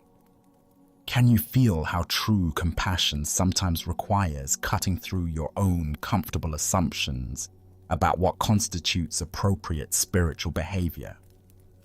Buddha spoke of this when he said, "In caring for others, you care for yourself. In caring for yourself, you care for others." The abbot's offer to sacrifice his own head points toward this non-dual understanding. When we truly see interconnection, the boundaries between self and other, helper and helped, begin to dissolve into spontaneous, compassionate action. Now, let us explore a story about fearlessness and the power that comes from accepting what cannot be changed. This is the encounter between the general and the Zen master who could not be moved. During the violent civil wars that tore through feudal Japan, armies swept across the countryside like natural disasters, conquering villages and controlling territories through force and intimidation. When word spread that a particular warlord's army was approaching, most people would flee with whatever possessions they could carry, seeking safety in the mountains or with relatives in distant towns. In one small village, as the dreaded army drew near, the familiar pattern repeated itself. Families packed hastily, merchants closed their shops, and within hours, the streets that had been busy with daily life stood empty and silent. Everyone had fled. Everyone, that is, except the old Zen master who lived in the simple temple at the village center. When the conquering army arrived and found the village deserted, the general was surprised to discover smoke still rising from the temple chimney. Curious about who would have the audacity, or perhaps the foolishness, to remain when everyone else had fled, he decided to investigate this anomaly personally. The general approached the temple with several of his lieutenants, expecting to find either a frail old man too weak to flee, or perhaps someone who had been unable to escape in time. What he found instead was the Zen master sitting peacefully in his garden, tending to his plants as if nothing unusual was happening around him. The general had grown accustomed to fear and submission wherever his army went. Village leaders would prostrate themselves before him, pleading for mercy and offering tribute in hopes of avoiding destruction. Citizens would cower and flee at the mere sight of his soldiers. This old man's calm indifference to his presence was both puzzling and irritating. When he wasn't treated with the deference and submissiveness to which he was accustomed, the general's face darkened with growing anger. Here was someone who didn't seem to understand the gravity of the situation or respect the power he represented. "You fool!" the general shouted, his voice echoing through the empty courtyard as he reached for his sword. His elaborate armor gleamed menacingly in the afternoon light, and his hand gripped his weapon with practiced ease. "Don't you realize that you are standing before a man who could run you through without blinking an eye?" The threat that had terrorized countless others left the master completely unmoved. He continued his careful tending of a small flowering bush, his hands steady and his expression serene. When he finally looked up at the general, it was with the same calm attention he had shown before, as if greeting any ordinary visitor to his garden. "And do you realize," the master replied with perfect equanimity, "that you are standing before a man who can be run through without blinking an eye?" The general stood speechless, his sword half drawn. His anger suddenly dissolved into something approaching awe. In all his years of warfare and conquest, he had encountered many forms of courage. The desperate bravery of cornered soldiers, the defiant rage of defeated enemies, the foolish boldness of young warriors. But he had never encountered anything like this. Complete acceptance without fear. Total peace in the face of death. The master's response revealed something the general had never considered, that there could be a power greater than the ability to kill, and that was the complete absence of fear about being killed. Here was someone who had so fully accepted the temporary nature of existence that even the threat of immediate death held no power over him. Slowly, the general returned his sword to its sheath.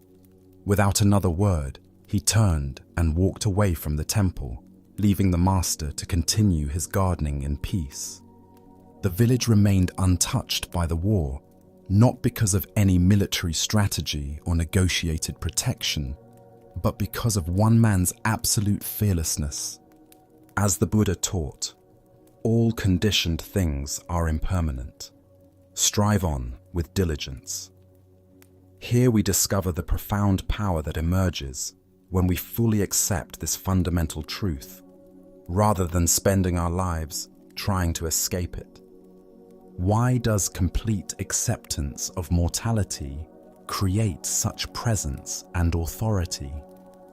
Zen Buddhism reveals that most of our fear comes not from external threats, but from our desperate clinging to what is inherently temporary. When that clinging dissolves, the threats themselves lose their power to disturb our inner peace. The general's power came from others' fear of death and loss, but someone who has fully accepted the temporary nature of existence cannot be threatened with what he has already willingly released. The master's fearlessness wasn't bravado or indifference. It was the natural result of understanding impermanence so completely that even his own death held no terror. Consider your own relationship with threats and intimidation in daily life.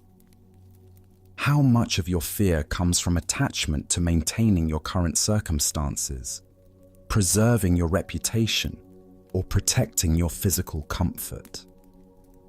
The master's response suggests that true invulnerability comes not from being untouchable, but from having nothing that can be taken away. This doesn't mean being passive or welcoming harm. The master wasn't seeking death or encouraging violence. Rather, his complete acceptance of mortality's inevitability freed him from the paralyzing fear that controls most people when facing genuine danger. The Buddha said, "Better than 1,000 hollow words is one word that brings peace." The master's single response contained more power than any threat because it came from a place of absolute acceptance rather than resistance or fear. Tonight, as you consider the various pressures and threats you face, can you remember the master's profound response to the general's sword? Can you find the space where acceptance of impermanence creates not resignation, but a kind of unshakable presence that cannot be intimidated? Buddha's wisdom reminds us, the whole secret of existence is to have no fear. True freedom comes not from avoiding danger, but from understanding so completely that we cannot ultimately be harmed, that external threats become powerless to disturb our essential peace. Let us continue with a story about the limits of understanding and the honesty of not knowing. This is the teaching of the Emperor and Master Gudo. The Emperor of Japan, a man accustomed to receiving definitive answers from his advisors and scholars, had arranged a private audience with Master Gudo, one of the most respected Zen teachers in the realm. The Emperor came with genuine curiosity about spiritual matters, particularly questions about life, death, and what might lie beyond ordinary understanding. Seated in the formal chamber where matters of state were usually discussed, the Emperor felt comfortable posing even the most profound questions to this renowned master. After all, if anyone would possess answers to life's deepest mysteries, surely it would be an enlightened Zen teacher who had spent decades in contemplation and practice. Master Gudo, the Emperor began with the directness that comes from a lifetime of authority. I have a question that has troubled many great minds throughout history. What happens to a man of enlightenment after death? Surely someone of your spiritual attainment would understand such matters. The Emperor expected a profound discourse on the nature of consciousness after physical death, perhaps insights into rebirth, karma, or the eternal nature of enlightened awareness. He was prepared to hear about subtle realms, the dissolution of individual consciousness into cosmic unity, or other elevated teachings that would satisfy his curiosity about this ultimate mystery. Instead, Master Gudo looked at the Emperor with complete equanimity and gave the most honest answer possible. How should I know? The Emperor was taken aback. Here was a master revered throughout the land for his wisdom, essentially admitting ignorance about what seemed like a fundamental spiritual question. But Master, the Emperor pressed, somewhat incredulous, you are an enlightened teacher. Surely you must have special knowledge about such things. Gudo's response was immediate and perfectly logical. Yes, sir, but not a dead one. The simplicity of this exchange contains a profound teaching about the nature of genuine wisdom and the difference between authentic understanding and pretended knowledge. As the Buddha taught, I know nothing except the fact of my ignorance.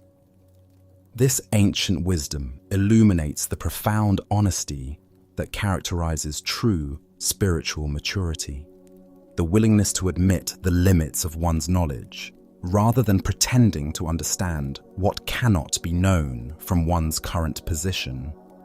Why do we expect spiritual teachers to have answers to questions that can only be resolved through direct experience? Zen Buddhism emphasizes the importance of distinguishing between conceptual knowledge and lived understanding, between what we can theorize about and what we can actually know.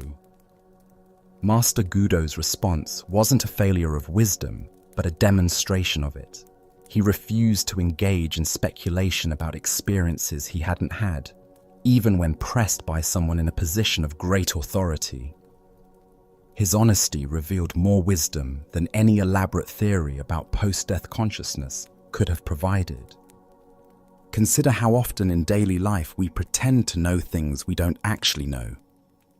Whether it's offering confident opinions about complex social issues, giving definitive advice about other people's relationships, or claiming certainty about uncertain outcomes, we often feel pressured to appear knowledgeable rather than admitting the limits of our understanding.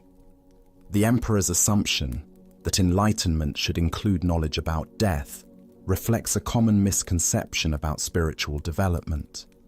We imagine that awakening provides a comprehensive database of cosmic information rather than a fundamental shift in how we relate to not knowing.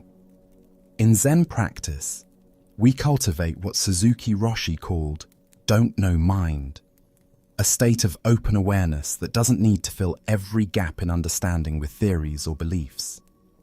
This isn't ignorance, but a wise recognition that direct experience is more valuable than second-hand information.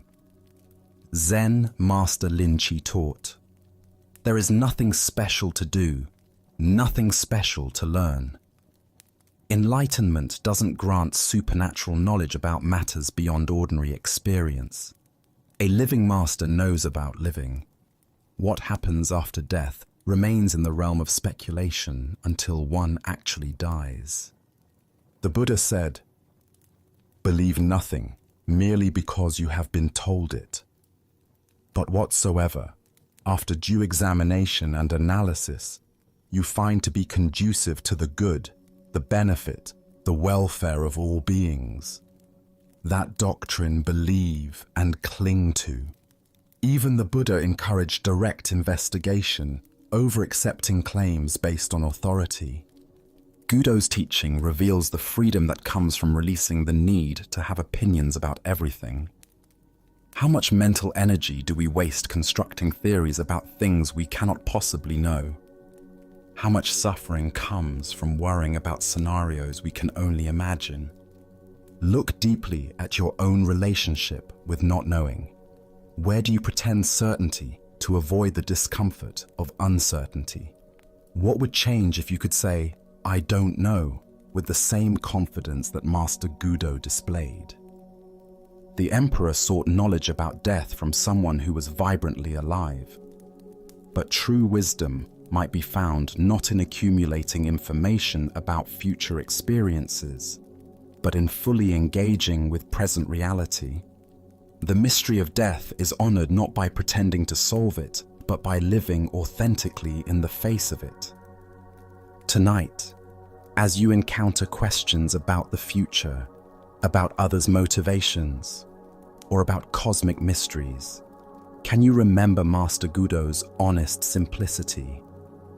Can you find the courage to admit when you don't know, discovering that don't know mind might be wiser than all our clever theories? Buddha's wisdom reminds us, the only true wisdom is in knowing you know nothing. In a world full of false certainties and confident ignorance, the master's honest, "How should I know?" points toward a more genuine relationship with mystery, one that honors what cannot be known, while fully embracing what can be directly experienced. Our next story reveals a profound truth about how attachment can poison the very thing we claim to love. This is the tale of the chrysanthemum garden. In the countryside of ancient Japan, where autumn mists drifted through carefully manicured estates, there lived a wealthy baron whose passion bordered on obsession. His mansion stood proudly among rolling hills, but it was the rear garden that captured his heart completely. There, row upon row of chrysanthemums bloomed in magnificent splendor, their colors ranging from deep purple to golden yellow to pristine white. The baron devoted endless hours to cultivating these flowers, studying each variety with scholarly intensity, nurturing each plant with parental tenderness. His knowledge was encyclopedic, his dedication absolute. Yet this very devotion had transformed from love into something darker. The baron paid more attention to his chrysanthemums than to his wife and children. His household lived in constant fear, knowing that a single misstep near the precious flowers could result in severe punishment. Many retainers had felt his wrath for accidentally breaking off a blossom. The atmosphere had become oppressive, filled with anxiety and resentment. One autumn day, disaster struck. A faithful retainer, while hurrying to complete his duties, accidentally brushed against a prized chrysanthemum, breaking off its perfect bloom. When the baron discovered the damaged flower, his rage was volcanic. "Confinement!" he roared. The retainer was immediately imprisoned for this innocent accident. But the punishment felt so disproportionate that the retainer's shame transformed into desperate anger.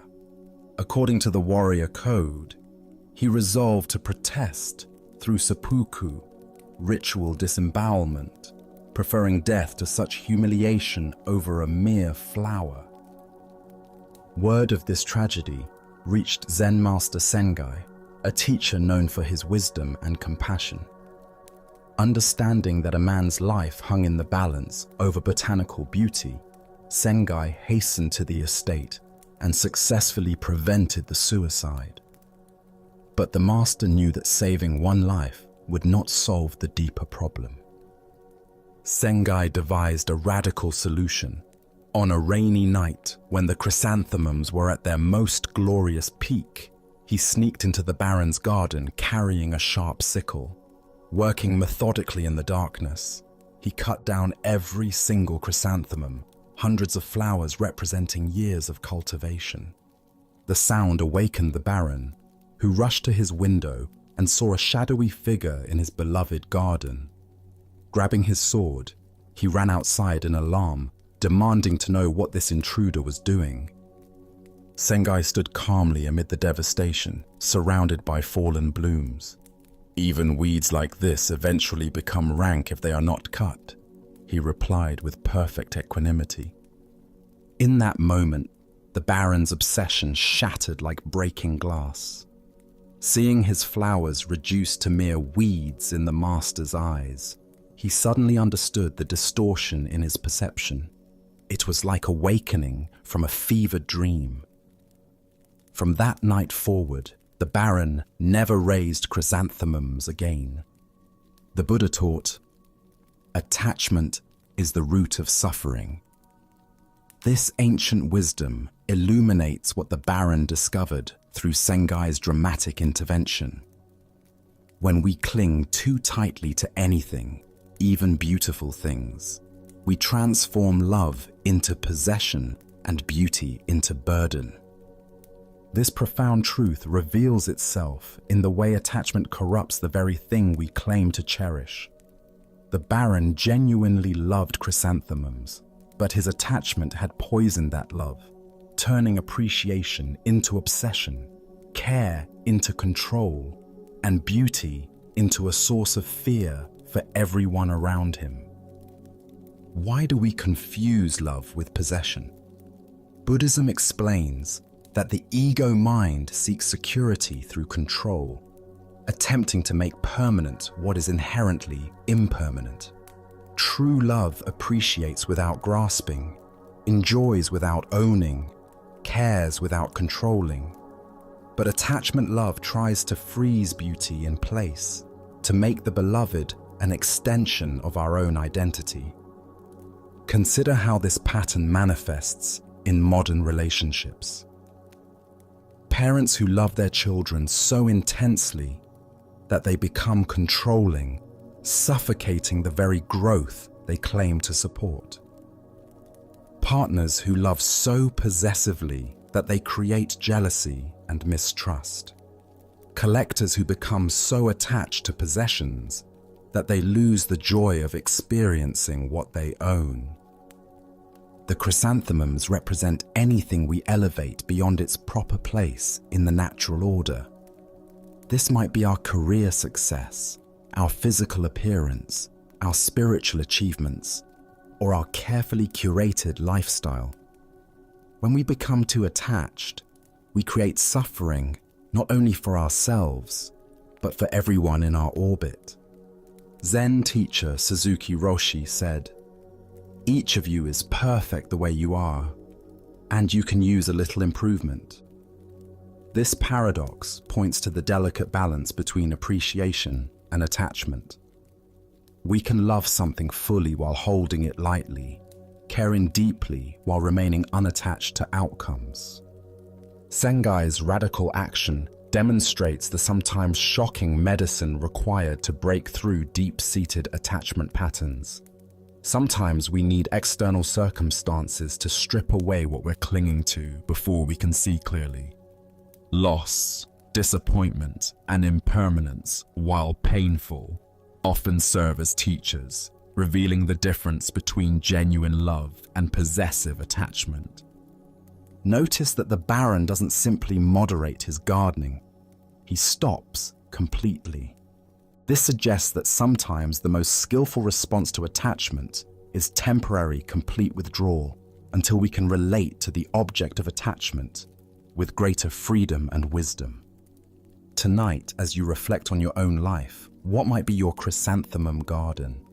What do you love so intensely that it creates stress, control, or suffering for yourself or others? Can you imagine appreciating these things fully while holding them more lightly? Buddha's wisdom reminds us, in the end, only three things matter: how much you loved, how gently you lived, and how gracefully you let go of things not meant for you. True love sets free what it cherishes, trusting in the natural flow of arising and passing away. Let us continue our journey with a story about the transformative power of fearlessness and unconditional compassion. This is the tale of the thief and the Zen master. One quiet evening, as twilight painted the sky in shades of purple and gold, Zen master Shichiri Kojun sat in his simple home, reciting ancient sutras. His voice flowed rhythmically through the peaceful rooms, each word a meditation, each breath a prayer. The soft glow of candlelight danced across the walls as he immersed himself completely in the sacred texts, finding deep tranquility in the familiar verses. Suddenly, the serenity was shattered. The front door burst open with a violent crash, and a desperate man entered, brandishing a sharp sword that gleamed menacingly in the candlelight. His eyes were wild with desperation, his clothes dirty and torn, his breathing heavy from running. He had clearly chosen this isolated house because he believed it would be an easy target. A peaceful monk would offer no resistance. "Money or your life?" the thief demanded, his voice trembling with a mixture of fear and aggression. He expected the old man to cower, to plead, to scramble frantically for whatever valuables he might have hidden away. But Shichiri didn't even look up from his sutra book. His voice remained calm and steady as he continued reciting for a moment before pausing to address the intruder. "Please don't disturb my practice," he said, with the same gentle tone he might use to ask someone to close a door. "If you need money, help yourself. It's in that drawer over there." He gestured casually toward a simple wooden chest, then immediately returned to his recitation as if nothing unusual had occurred. The thief stood frozen, his sword still raised, completely bewildered. In all his years of stealing, he had never encountered such a reaction. No fear, no pleading, no anger, just matter-of-fact helpfulness, as if he were a neighbor who had stopped by to borrow something. Shaking his head in confusion, but proceeding with his business, the thief moved to the indicated drawer and began gathering the coins and small valuables he found there.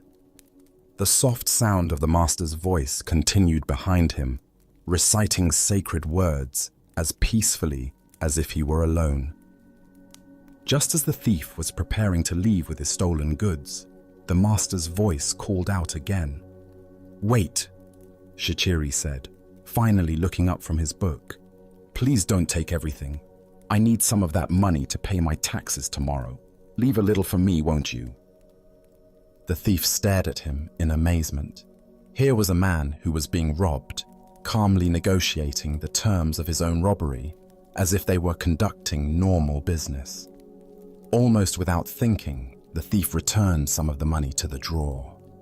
As he turned to leave, certain that this strange encounter was finally over, the master's voice stopped him once more. "You took my money," Shichiri called out, his tone carrying a note of reproach. "And you didn't even thank me. That's quite rude, don't you think?" This final comment left the thief completely speechless. His sword hand began to shake. Never in his most violent encounters had he been so thoroughly unnerved. Here was a man who treated robbery as if it were a favor, who was more concerned about politeness than personal safety. Thank you," the thief stammered, and then fled into the night as quickly as his legs would carry him. Later, when the thief was caught and confessed to numerous crimes, including the incident at Shichiri's house, the master was called as a witness. The court officials expected him to demand justice, to describe the terror and violation he had experienced. Instead, Shichiri spoke with the same calm clarity he had shown that evening. "This man did not steal anything from me," he testified. "I gave him the money freely. He even thanked me for it, though it took a little reminding." The thief, sitting in chains, felt something break open in his chest as he heard these words. This man had not only shown him extraordinary kindness in the moment of the crime, but was now protecting him from the consequences. For the first time in years, tears came to his eyes. Not tears of self-pity or anger, but tears of recognition. He had encountered something he had never experienced before: love without conditions. Upon his release from prison, the former thief sought out the master and begged to become his student. Under Shichiri's patient guidance, he learned to cultivate the same fearless compassion he had witnessed that night. Years later, through dedicated practice and the master's unwavering belief in his potential for transformation, he attained the deep peace and wisdom of enlightenment. As the Buddha observed, hatred does not cease by hatred, but only by love. This is the eternal rule. What emerges from this story is the revolutionary power of meeting violence with absolute peace, responding to taking with giving, and answering fear with love. Why do we instinctively believe that force must be met with force, that aggression requires defensive reaction?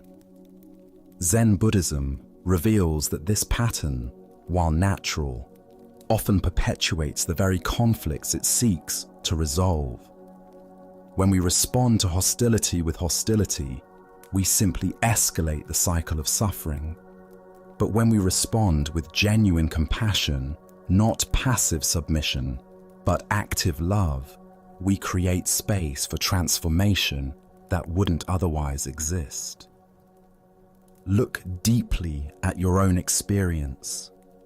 When someone approaches you with anger, criticism, or demand, what is your automatic response?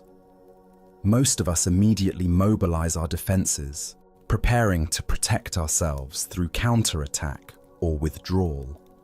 But notice what happens in your body and mind during these defensive reactions. Does the tension decrease or increase? Does the conflict resolve or intensify? Shichiri's response demonstrates what Zen calls skillful means, acting from wisdom rather than reflex. His fearlessness didn't come from being unaware of danger, but from understanding something profound about the nature of reality. He recognized that the thief's aggression arose from desperation and suffering, not from inherent evil. By refusing to see him as an enemy, Shichiri created the possibility for the thief to see himself differently. In Zen practice, we cultivate what might be called the courage of defenselessness. This doesn't mean being naive about genuine danger or allowing ourselves to be harmed unnecessarily. Rather, it means developing the confidence to respond to difficult situations from our highest wisdom, rather than our most primitive instincts. The Buddha taught, in the end, just 3 things matter: how well we have lived, how well we have loved, how well we have learned to let go. Shichiri embodied all 3 in his encounter with the thief. He lived from complete presence, loved without conditions, and let go of any attachment to his possessions or even his personal safety. Consider the people in your life who challenge you: the difficult colleague, the critical family member, the aggressive driver in traffic. What would it mean to meet their energy with the same kind of fearless compassion Shichiri showed? Not by agreeing with them or submitting to their demands, but by refusing to match their level of reactivity, by staying connected to your own center of peace, regardless of their behavior. Tonight, as you encounter your own moments of tension or conflict, can you remember the master who treated a robber as an honored guest? Can you find the space between stimulus and response where choice lives, where you can decide to meet aggression with peace, taking with giving, fear with love? Buddha's wisdom reminds us, better than 1,000 hollow words is one word that brings peace. Sometimes the most powerful response to violence is simply to remain unshakable in our commitment to compassion, knowing that love has a transformative power that force can never match. As we continue our journey through the wisdom of Zen Buddhism, let us explore a story about contentment and the nature of desire. This is the stonecutter's journey. High in the mountain villages, there lived a simple stonecutter who had discovered the secret of happiness without knowing it. Each dawn, he would climb winding paths to the quarries, his tools balanced across his shoulders. As he worked among the stones, he would sing old mountain songs that echoed across the valleys. Though he was poor by society's measures, living in a modest hut with few possessions, the stonecutter desired nothing more than what he had. His simple life felt complete: the rhythm of his work, the beauty of the mountains, the satisfaction of honest labor. His heart held not a care in the world. One day, he was called to work on the grand mansion of a wealthy nobleman. As he approached the estate, his eyes widened at the magnificence before him. Marble columns reached toward the sky, gardens sprawled in perfect symmetry. For the first time in his life, the stonecutter felt the sharp pang of desire pierce his contentment. "If only I were rich," he sighed. "Then I would not have to earn my living in sweat and toil as I do now." To his amazement, a voice whispered from the stones, "Your wish has been granted. Henceforth, anything you desire will be given to you." He returned home that evening to find his humble hut replaced by a mansion as magnificent as the nobleman's. Overwhelmed with joy, he abandoned his tools and began enjoying the luxurious life of the wealthy. But one hot afternoon, gazing from his ornate window, he saw the king's royal procession passing by. The monarch sat in cool shade, surrounded by noblemen and servants, appearing serene and powerful above the common heat. "How I wish I were a king myself," he thought, and immediately found himself reclining in silk cushions within the royal carriage. But the carriage proved warmer than expected. Even through thick walls, the sun's heat penetrated relentlessly. "I wish I were the sun," he declared, and found himself sending waves of light and heat across the universe. As the sun, he felt magnificent and all-powerful until thick storm clouds gathered, completely blocking his rays. "I wish to be a cloud." And so he became a massive storm cloud, glorying in his power to block the sun. But as he transformed into falling rain, he encountered an enormous rock that blocked his path completely. "A mere rock more powerful than I? I wish to be a rock." Suddenly, he stood tall upon the mountainside, feeling he had achieved true permanence. But soon, he heard chipping sounds at his base. Looking down, he saw a tiny human figure cutting chunks of stone away. "A puny creature more powerful than me! I want to be a man again!" And so he found himself once more a stonecutter, climbing familiar mountain paths. But now something had changed. As he shaped stones and felt mountain breezes, his heart swelled with deep contentment. His song returned, richer than before, because he had learned to be content with exactly who he was. The Buddha once said, "Health is the greatest gift, contentment the greatest wealth." This ancient wisdom illuminates the endless cycle of wanting that keeps us from recognizing the abundance already present in our lives. Why do we chase after different conditions, always believing happiness lies in the next transformation? Each desire fulfilled only reveals the next desire, creating an endless cycle of dissatisfaction.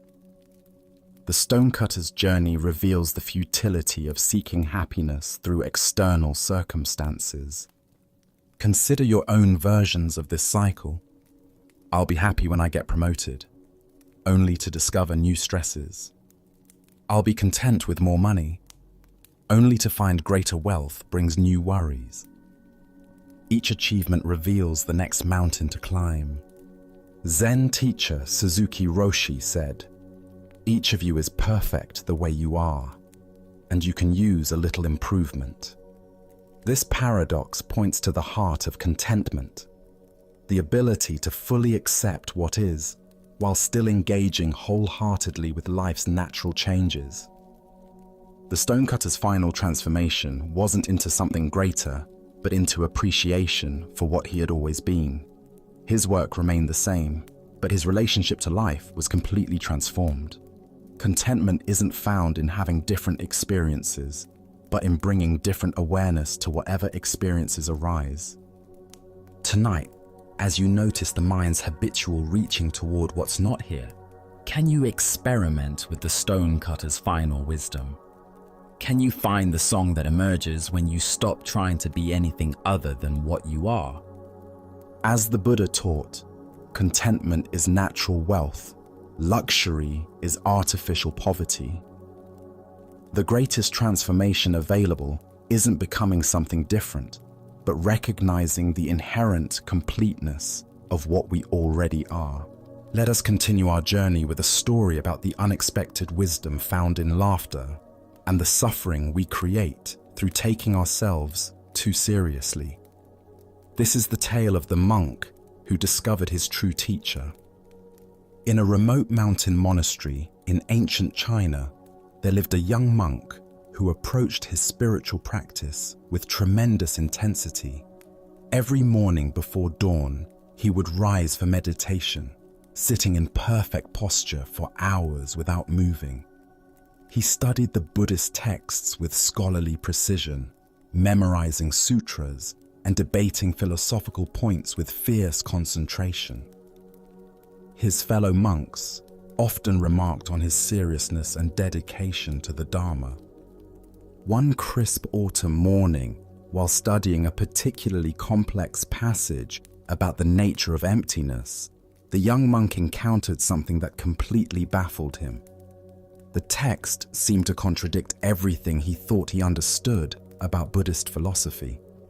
The words appeared clear enough individually, but their meaning together seemed to dissolve into paradox the moment he thought he grasped it.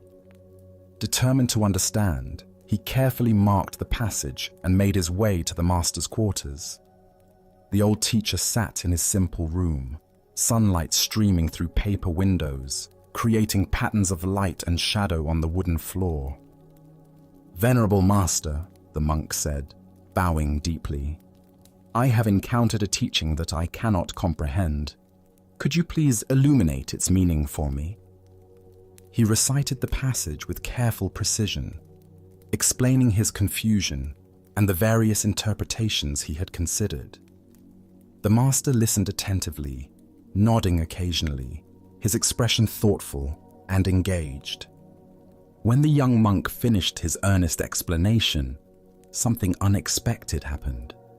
The master's face suddenly broke into a broad smile, then quiet chuckling, and finally erupted into hearty, uncontrollable laughter.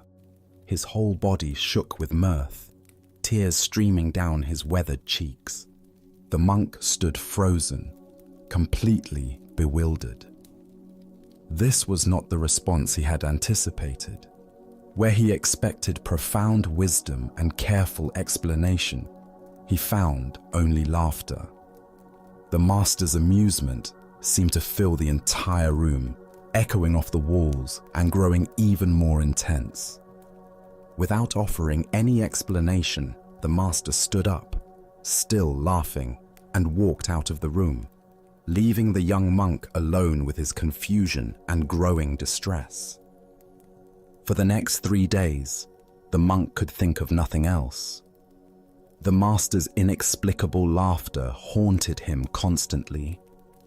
He barely touched his meals, his meditation was scattered and unfocused, and sleep came only in brief, restless intervals. The question consumed him entirely. Why had his sincere spiritual inquiry been met with such puzzling amusement?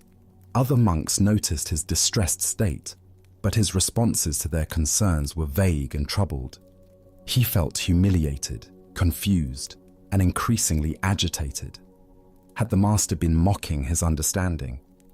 Was his question somehow foolish? Did his years of dedicated practice mean nothing? Finally, unable to bear the torment any longer, he returned to the master's room. This time, he didn't bow or recite passages. Instead, he spoke directly from his heart. "Master, for 3 days I have been deeply disturbed by your reaction to my question.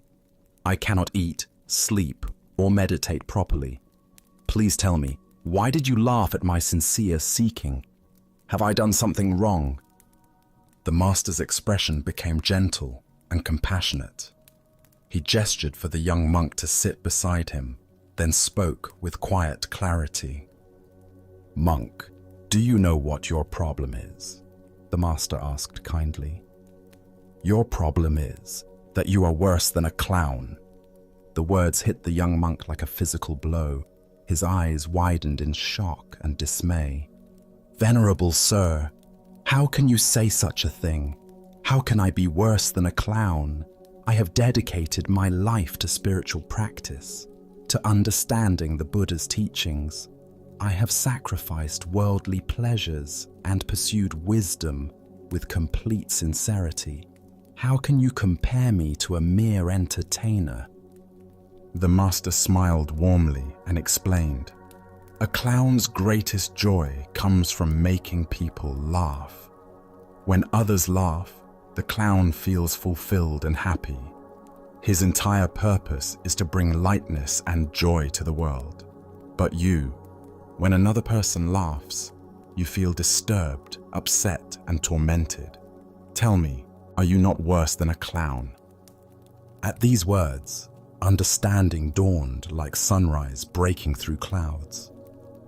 The young monk saw immediately how his attachment to being taken seriously had created his suffering. He had been so invested in his image as a dedicated practitioner that he couldn't receive the master's joy. The laughter hadn't been mockery. It had been pure delight at the beauty of the Dharma expressing itself through paradox. In that moment of recognition, the monk began to laugh. First quietly, then with growing freedom and joy. He laughed at his own seriousness, at his attachment to understanding, at the beautiful absurdity of seeking enlightenment so grimly. His laughter joined with the master's from 3 days earlier, and in that shared joy, understanding flowered naturally. As the Buddha observed, if you light a lamp for somebody, it will also brighten your path.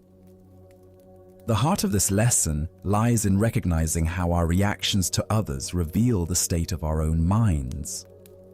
Why do we become disturbed when others express joy in ways we don't understand? Zen Buddhism points to several patterns that create this type of suffering. First is our attachment to being understood and validated. The young monk's disturbance stemmed not from the master's laughter itself, but from his need for his question to be received with the seriousness he felt it deserved. Second is our identification with our spiritual image.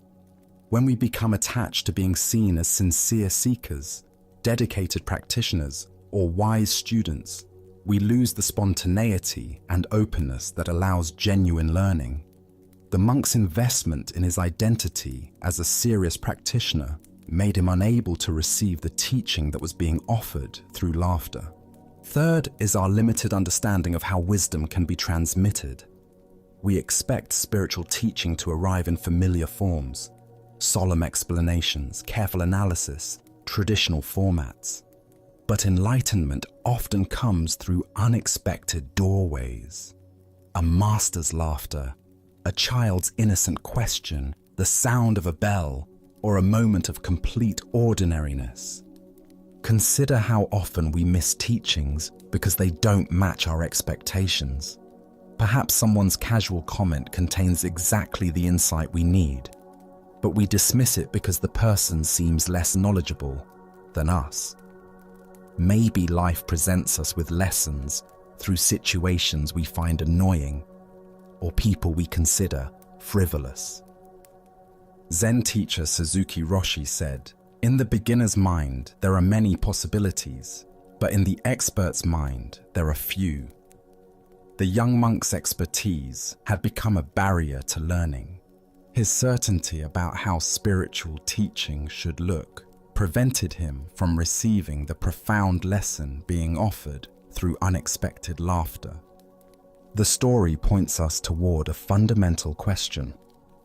Are we seeking understanding, or are we seeking to be understood? Are we open to wisdom arriving in any form, or do we require it to validate our preconceptions? The master's laughter was a teaching about the joy inherent in the Dharma itself, the playful, spontaneous, beyond logic nature of awakened understanding. Tonight, as you encounter responses from others that don't match your expectations, can you remember the monk's revelation? Perhaps someone's laughter when you expected seriousness, their casualness when you hoped for depth, or their joy when you felt the situation called for gravity might contain teachings you haven't yet recognized. Buddha spoke of this when he said, "Thousands of candles can be lighted from a single candle, and the life of the candle will not be shortened. Happiness never decreases by being shared." The master's laughter was not diminishing the Dharma, but celebrating its inexhaustible joy, a joy the monk discovered he could share rather than resist. Let us continue on our journey with a cautionary tale about the perils of spiritual superiority. This is the story of the clever monkey. In ancient China, the Prince of Wu decided to take a pleasure boat to the famous Monkey Mountain, a place known for its abundant wildlife and scenic beauty. The prince, surrounded by his attendants and guards, approached the mountain with the casual confidence of royalty, expecting the natural world to accommodate his presence just as his human subjects did. As soon as the monkeys dwelling in the forest caught sight of the royal party, they fled in terror. The sound of chattering filled the air as dozens of monkeys scrambled up into the highest branches of the trees, their natural instinct warning them to hide from these human intruders. The forest, which moments before had been alive with playful monkey calls, fell silent except for the rustling of leaves as the creatures sought safety in the treetops. However, one monkey remained completely unconcerned by the royal presence. This particular monkey seemed utterly fearless, continuing his acrobatic display with remarkable skill and apparent indifference to the danger below. He swung gracefully from branch to branch, performing elaborate leaps and displaying his dexterity as if putting on a show. His movements were fluid and confident, each gesture demonstrating his superior agility and intelligence compared to his cowering companions. The Prince of Wu watched this extraordinary display with growing annoyance. Here was a mere animal that dared to show no respect for royal authority, that seemed to mock the very presence of the prince through its casual dismissal of the obvious threat. The monkey's confidence appeared to be a direct challenge to the prince's power. Deciding to teach this insolent creature a lesson, the prince drew his bow and shot an arrow directly at the monkey. But to the amazement of all present, the monkey dexterously caught the arrow in mid-flight, plucking it from the air as easily as one might catch a falling leaf.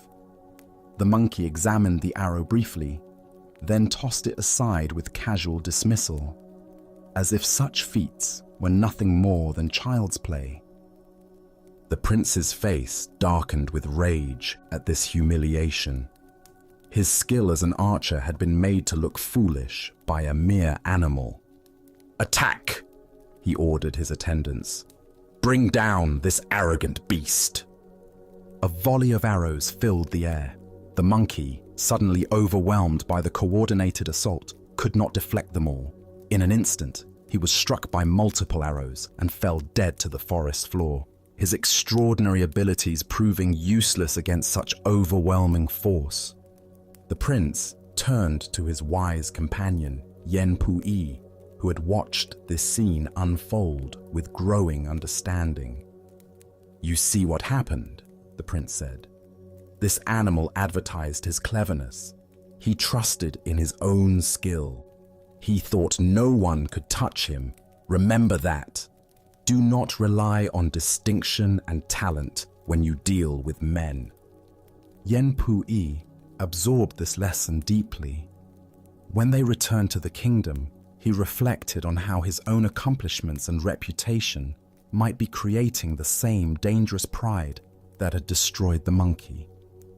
He quietly became the disciple of a humble sage.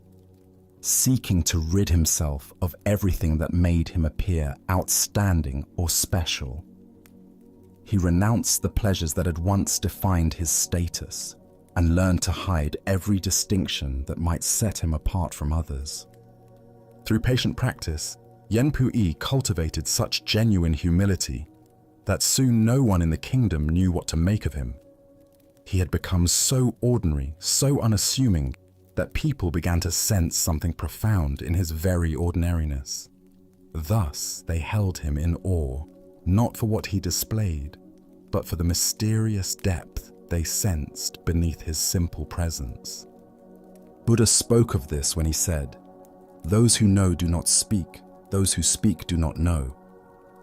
This tale unveils the spiritual danger of making our wisdom or abilities into a source of identity and pride. Why do we feel compelled to demonstrate our spiritual understanding or special qualities? Zen Buddhism reveals how the ego co-opts even our most genuine insights, turning them into tools for maintaining separation and superiority. The very achievements that should dissolve the sense of separate self can actually strengthen it when we become identified with being advanced or enlightened. The story points us toward understanding how spiritual pride operates. Like the monkey, we may develop genuine abilities through practice, deeper calm, clearer insight, or greater compassion. But when we begin to identify with these qualities, when we use them to distinguish ourselves from others, they become weapons that ultimately destroy us. This ancient wisdom illuminates a paradox at the heart of spiritual development. The more we genuinely progress, the more invisible that progress should become. True wisdom naturally expresses itself as humility because it reveals the interconnected nature of all existence, dissolving any basis for feeling superior to others. Zen teacher Shunryu Suzuki spoke of "don't know mind" as the essence of beginner's mind. This is not ignorance, but the wisdom that recognizes how little our conceptual understanding actually penetrates the mystery of existence. The monkey's tragedy was believing his cleverness made him special rather than recognizing it as a temporary expression of universal intelligence. The Buddha taught, "Better than 1,000 hollow words is one word that brings peace." Yen Puyi discovered that by hiding his distinctions, by becoming nothing special, he accessed a more profound kind of influence, one that touched others through presence rather than performance. Consider your own spiritual journey. Can you notice moments when insights or abilities become sources of subtle pride? When meditation experiences, psychological understanding, or compassionate actions become ways of feeling different from or better than others? Each time we make our practice into an identity, we create the spiritual equivalent of the monkey's dangerous display. Tonight, as you rest in simple being, can you practice the art of being nobody special? Can you find the freedom that comes not from demonstrating your wisdom, but from resting in the ordinary mystery of awareness itself? As the Buddha said, "Those who are free of resentful thoughts surely find peace."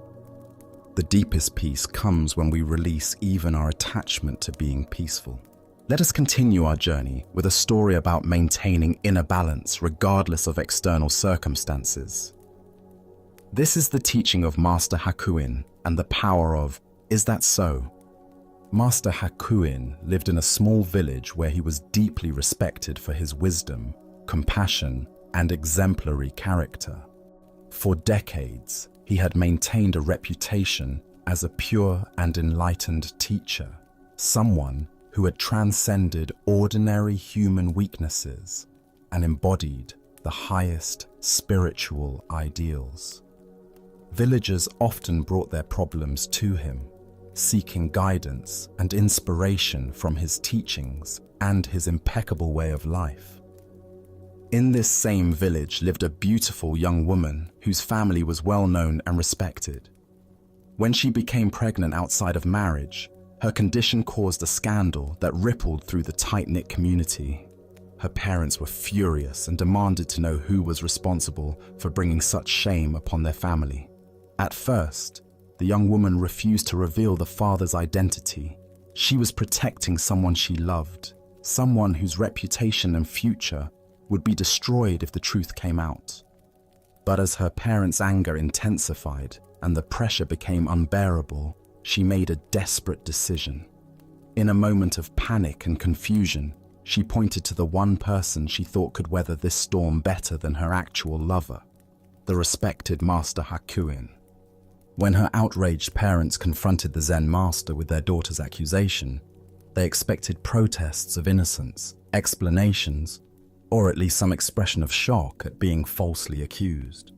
Instead, Hakuin listened calmly to their angry words and simply replied, "Is that so?" His response only seemed to confirm their worst suspicions. Surely an innocent man would defend himself more vigorously. The scandal exploded throughout the village. People who had revered Hakuin as a saint now whispered that he was a hypocrite who had been living a lie. His reputation was destroyed overnight, and former students abandoned him in disgust and disappointment. When the child was born, the parents brought the baby directly to Hakuin. "This is your responsibility now," they declared bitterly. "Since you are the father, you must take care of this child." They thrust the infant into his arms and walked away, leaving him to face the consequences of a crime he had never committed. Again, Hakuin simply said, "Is that so?" and accepted the baby without protest or explanation. For many months, the former master cared for the child with tender attention. He fed the infant, changed diapers, walked the floors during sleepless nights, and provided all the love and care that any devoted parent would give. Neighbors who had once brought him offerings of food and respect now ignored him or spoke of him with contempt. He had lost his position, his reputation, and his livelihood, but he continued to care for the child with peaceful dedication. Meanwhile, the young woman struggled with the weight of her lie. Watching the revered teacher suffer for her deception while caring lovingly for a child that wasn't his became unbearable. The guilt consumed her until she could no longer live with what she had done. Finally, she confessed the truth to her parents. The real father was a young man in the village whom she had been trying to protect. Her parents were horrified to learn what they had done to an innocent man. They rushed to Hakuin's simple dwelling with profuse apologies. "Master, we have wronged you terribly," they said, bowing deeply. "Our daughter has confessed that you are not the father. We know now that you have suffered unjustly for our mistake. Please forgive us and allow us to take the child back to its real family." Hakuin listened to their apologies with the same equanimity he had shown to their accusations. As he gently placed the baby in their arms, he offered the same response he had given throughout the entire ordeal. "Is that so?" As Buddha's wisdom reminds us, hatred does not cease by hatred, but only by love. This is the eternal rule.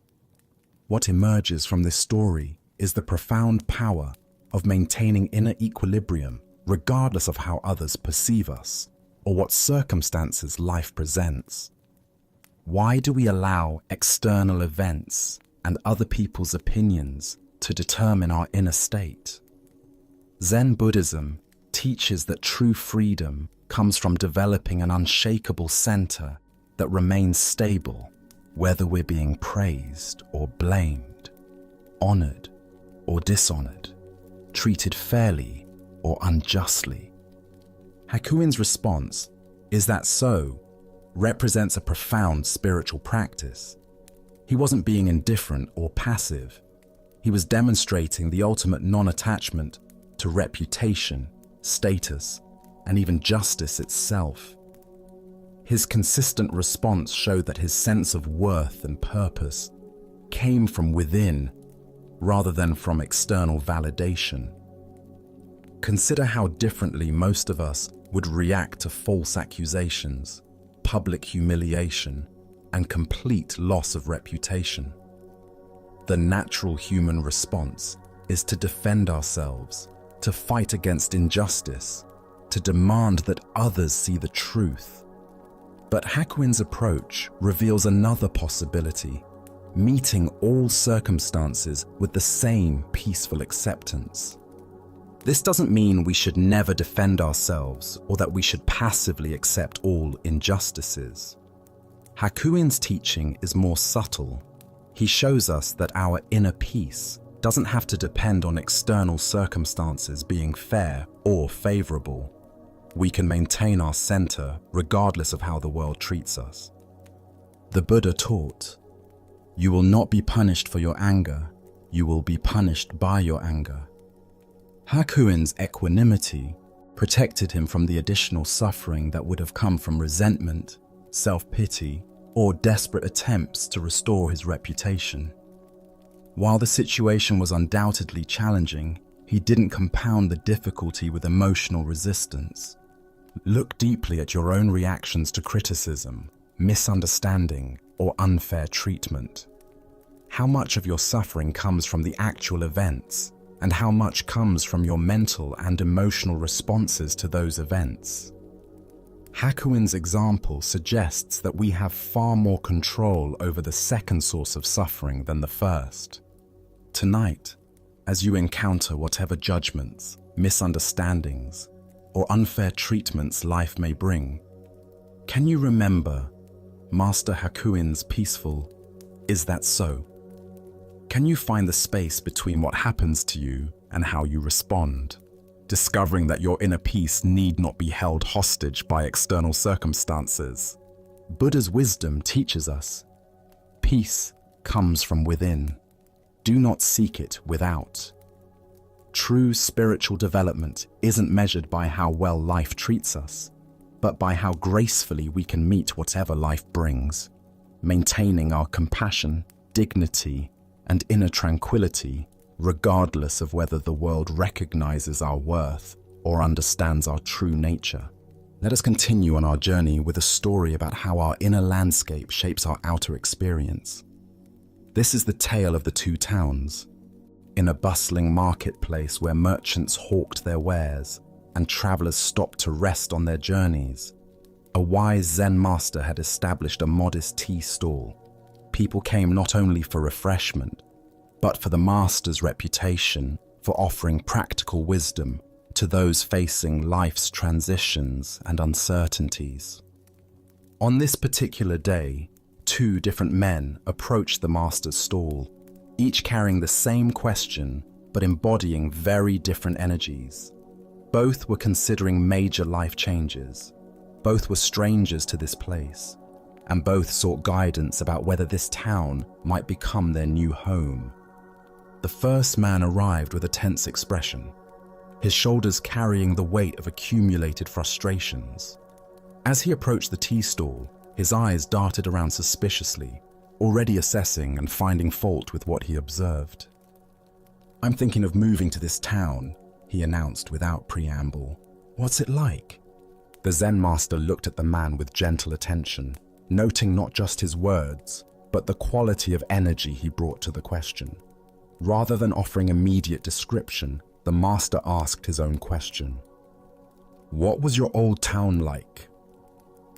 The first man's response came quickly, as if he had rehearsed these complaints many times. "It was dreadful," he said with obvious bitterness. "Everyone was hateful and unfriendly. The neighbors were inconsiderate, the shopkeepers were rude, and the whole place was full of selfish, unpleasant people. I couldn't stand it there anymore." The master nodded thoughtfully, his expression remaining compassionate despite the negativity pouring from his visitor. "This town is very much the same," he replied simply. "I don't think you should move here." The first man's face darkened with disappointment and frustration. Without another word, he turned and walked away, muttering under his breath about how this place was probably just as bad as everywhere else. Shortly after the first man departed, the second traveler approached the tea stall. His manner was notably different, relaxed, curious, and open. His eyes took in the surroundings with appreciation rather than judgment, and when he smiled at the master, it seemed to come from a place of genuine warmth. "I'm thinking of moving to this town," he said cheerfully. "What's it like?" The master regarded this second visitor with the same careful attention he had given the first, again choosing to learn more before offering his assessment. "What was your old town like?" he asked. The second man's face lit up as he considered the question. "It was wonderful," he said with obvious fondness.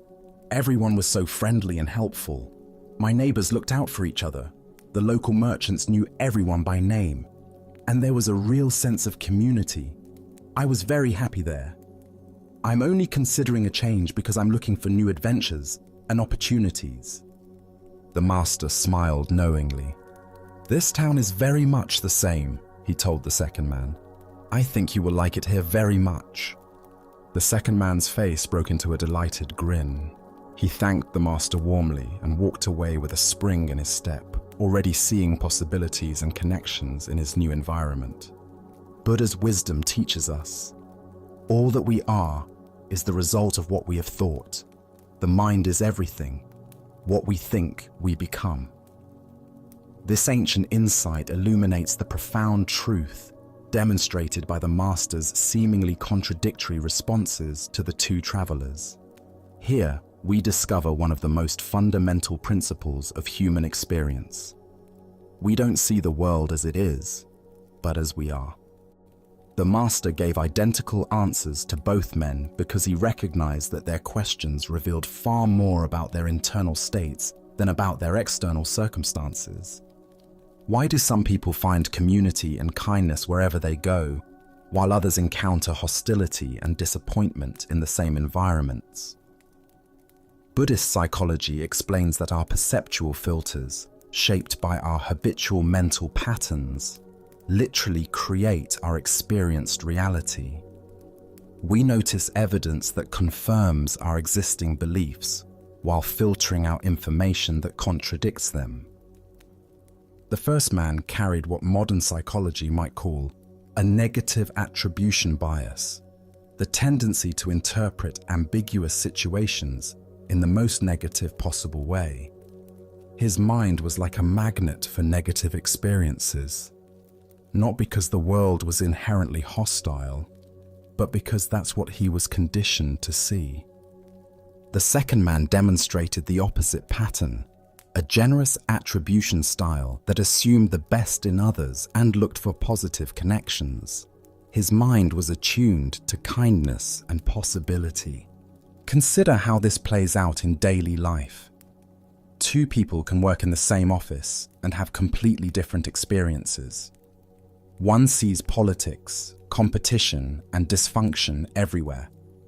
The other finds mentorship, collaboration, and growth opportunities in the same environment. This doesn't mean that objective conditions don't matter, or that all experiences are equally positive.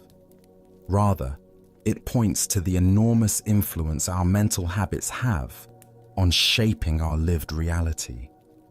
As Zen teacher Jon Kabat-Zinn says, "Wherever you go, there you are." We carry our internal weather with us, and it colors everything we encounter.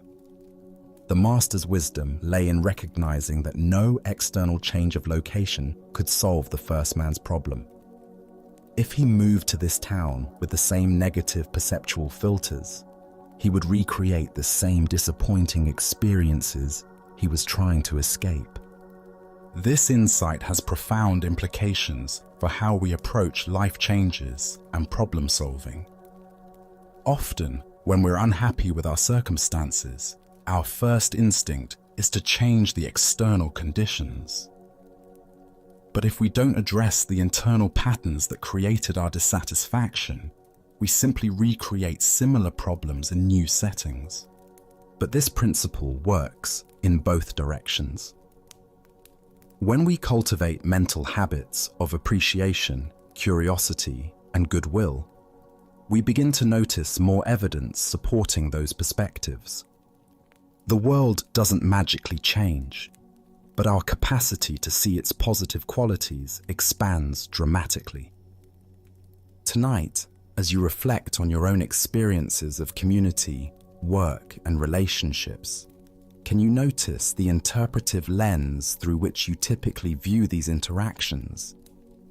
Are you more like the first traveler, scanning for problems and disappointments, or the second, looking for connection and possibility? As the Buddha taught, the mind is everything, what you think you become. The most powerful tool for transforming our external experience lies not in changing our circumstances, but in changing the quality of awareness we bring to whatever circumstances we encounter. Let us now turn to a story about the difference between seeing and being seen, between wisdom and the appearance of wisdom. This is the tale of the blind man and his lantern. Late one evening, as darkness settled over the village like a soft blanket, a blind man prepared to walk home after spending the day with a dear friend. They had shared tea, conversation, and the comfortable silence that comes between people who truly know each other. But now, the hour was late, and the blind man needed to make his way through the winding streets to his own home. As he prepared to leave, feeling around for his walking stick and adjusting his cloak against the night air, his friend looked out at the pitch-black streets with concern. "Please," the friend said kindly, "let me give you my lantern to carry with you. The streets are particularly dark tonight, and there are many obstacles along the way." The blind man paused, surprised by the offer. "Why would I need a lantern?" he asked with gentle amusement. "You know I cannot see. The light won't help me find my way any better than darkness would.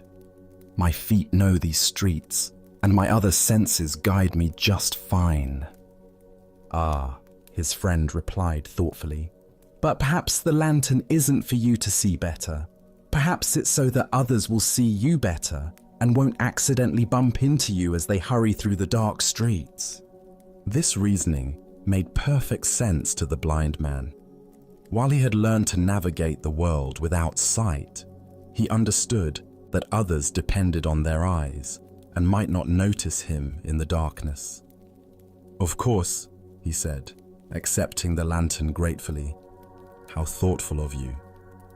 The lantern was a simple but beautiful thing, made of rice paper stretched over delicate bamboo strips, with a candle secured safely inside. His friend lit the candle, and the warm glow illuminated a circle of ground around the blind man's feet. Even though he couldn't see the light himself, he could feel its warmth and knew that others would see him coming from a good distance away. Off he went into the night, the lantern swinging gently at his side as he made his way along the familiar path toward home. He felt confident and considerate, knowing that he was taking care both of his own safety and the safety of others who might be traveling these same dark streets. But he had walked only a few yards when suddenly, crack, another traveler walked straight into him. The collision was jarring, sending both men stumbling. The blind man's lantern swayed wildly, and he nearly lost his balance. "Why don't you watch where you're going?" the blind man called out indignantly, steadying himself and adjusting his robes. "Can't you see this lantern? I'm carrying it specifically so people like you won't bump into me." The other traveler, equally surprised by the collision, looked at the blind man's lantern and couldn't help but laugh. "My friend," he said gently, "why don't you light the candle? Your lantern is completely dark." The blind man reached toward his lantern and felt around the bamboo frame. Sure enough, the candle had gone out shortly after he left his friend's house, though he had been completely unaware of it. He had been walking through the darkness, carrying what he believed was a source of light, but was actually just an empty container, no more illuminating than if he had carried nothing at all. The Buddha once said, "Thousands of candles can be lighted from a single candle, and the life of the candle will not be shortened. Happiness never decreases by being shared." This tale unveils the profound difference between carrying the container of wisdom and carrying wisdom itself. Why do we so often mistake the form of understanding for understanding itself? Zen Buddhism reveals that we frequently become attached to the external symbols of insight, the books we've read, the retreats we've attended, the spiritual concepts we can discuss, while the actual flame of awareness remains unlit within us. The blind man's situation is deeply familiar to anyone who has walked a spiritual path. We acquire the lantern of teachings, surround ourselves with the framework of practice, and assume that possessing these things means we are illuminated. But unless the candle of direct experience is actually burning, we're still walking in darkness while believing we carry light. Consider your own spiritual or philosophical understanding. How much of what you believe you know is actually lived wisdom, and how much is merely conceptual knowledge you're carrying around like an unlit lantern? The difference becomes apparent only when we encounter the inevitable collisions of real life, moments when our understanding is tested by actual circumstances. In Zen practice, we distinguish between knowing about and knowing directly. You can study everything ever written about the taste of an apple, but until you actually bite into one, your knowledge remains second-hand. Similarly, we can accumulate vast knowledge about peace, compassion, or wisdom without ever actually embodying these qualities. The blind man was sincere in his intentions. He genuinely wanted to help others see him and avoid accidents. But his good intentions couldn't substitute for the actual function of a lit candle. This is the challenge of all spiritual practice, not just wanting to be wise or appearing to be wise, but actually cultivating the direct experience that makes wisdom real. Zen Master Dogen taught, "To study the Buddha way is to study the self. To study the self is to forget the self." The lantern represents our self-concept as someone who is wise, spiritual, or enlightened. As long as we're primarily concerned with maintaining this identity, the actual candle of genuine insight remains unlit. The traveler who bumped into the blind man wasn't being cruel when he pointed out the obvious. Sometimes we need others to help us see that our candle has gone out, that we've been coasting on old understanding, without tending to the flame of present moment awareness. Look deeply at your own experience. When do you find yourself carrying an unlit lantern? Perhaps it's when you offer advice you haven't fully integrated yourself, when you speak about peace while feeling agitated inside, or when you present yourself as having figured out something you're still actively struggling with. These aren't moral failures. They're simply signs that it's time to relight the candle. The beauty of this teaching is that discovering our lantern is dark isn't the end of the story. It's the beginning.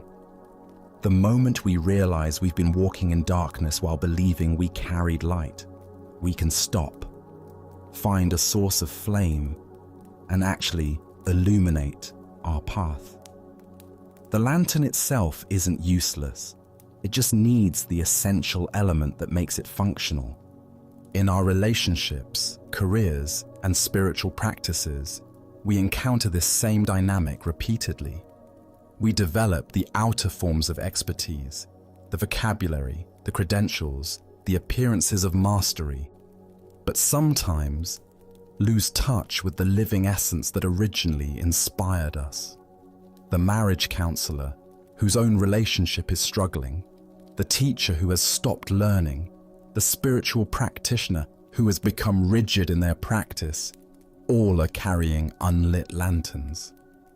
The Buddha taught, better than 1,000 hollow words is one word that brings peace.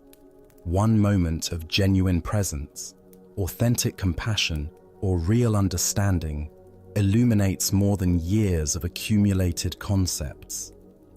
The lit candle, however small, provides actual guidance in a way that the most beautiful empty lantern cannot.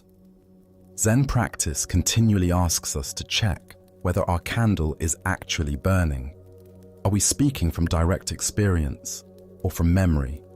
Are we acting from present awareness or from habit? Are we offering genuine warmth and illumination, or just the appearance of these qualities? This isn't about achieving perfection or never having our candle go out. Candles extinguish naturally. That's their nature. Wind blows them out. They burn down. They flicker and fade. The practice is in noticing when the light has gone out and having the humility to relight it rather than pretending it's still burning. Tonight, as you consider the various roles you play and the wisdom you believe you possess, can you honestly assess which lanterns in your life are actually lit? Where are you carrying genuine understanding? And where might you be relying on the mere appearance of insight? Can you find the courage to acknowledge the dark lanterns without shame, seeing them simply as opportunities to rekindle authentic understanding?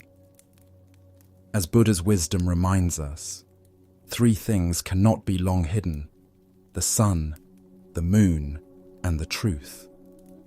Eventually, the darkness of an unlit lantern reveals itself through collision with reality. But rather than waiting for these inevitable bumps, we can choose to tend our inner flame with the same care we would give to any precious light, knowing that when it burns brightly, it illuminates not only our own path, but helps others find their way as well. Tonight, as we draw our shared exploration to a peaceful end, can you notice how the tranquility you've discovered isn't something you needed to acquire, but rather something you simply remembered was already yours? Can you feel that the deep calm you've touched tonight exists not only within these teachings, but in your own natural awareness, patiently waiting to be acknowledged? The Buddha reminded us, peace comes from within. Do not seek it without. Contemplating this wisdom, recognize that serenity and understanding don't rely on perfect conditions or extraordinary experiences, but flourish from your own inner landscape, available in each breath you take.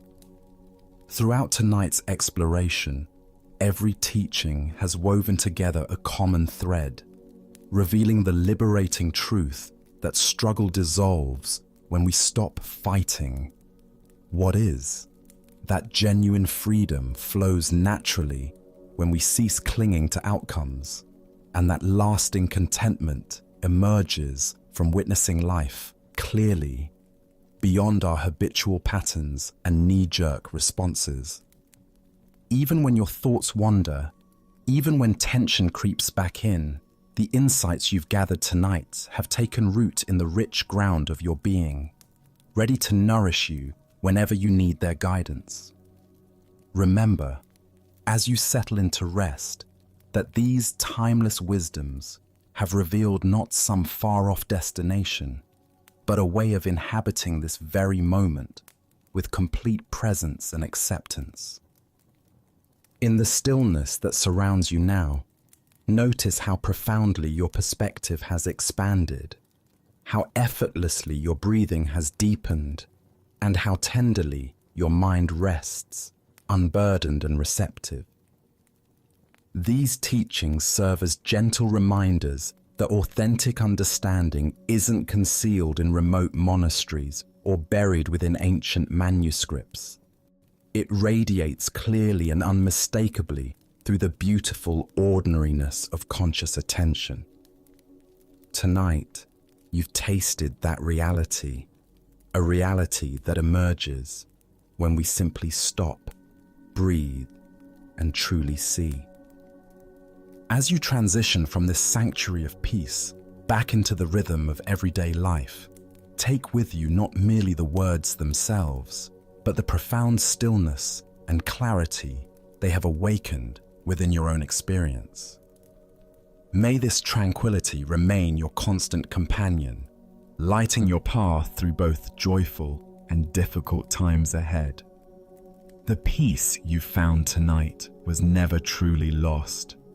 It was simply waiting for you to come home to yourself. Thank you for joining us on this journey at Sleepy Monk. Sleep well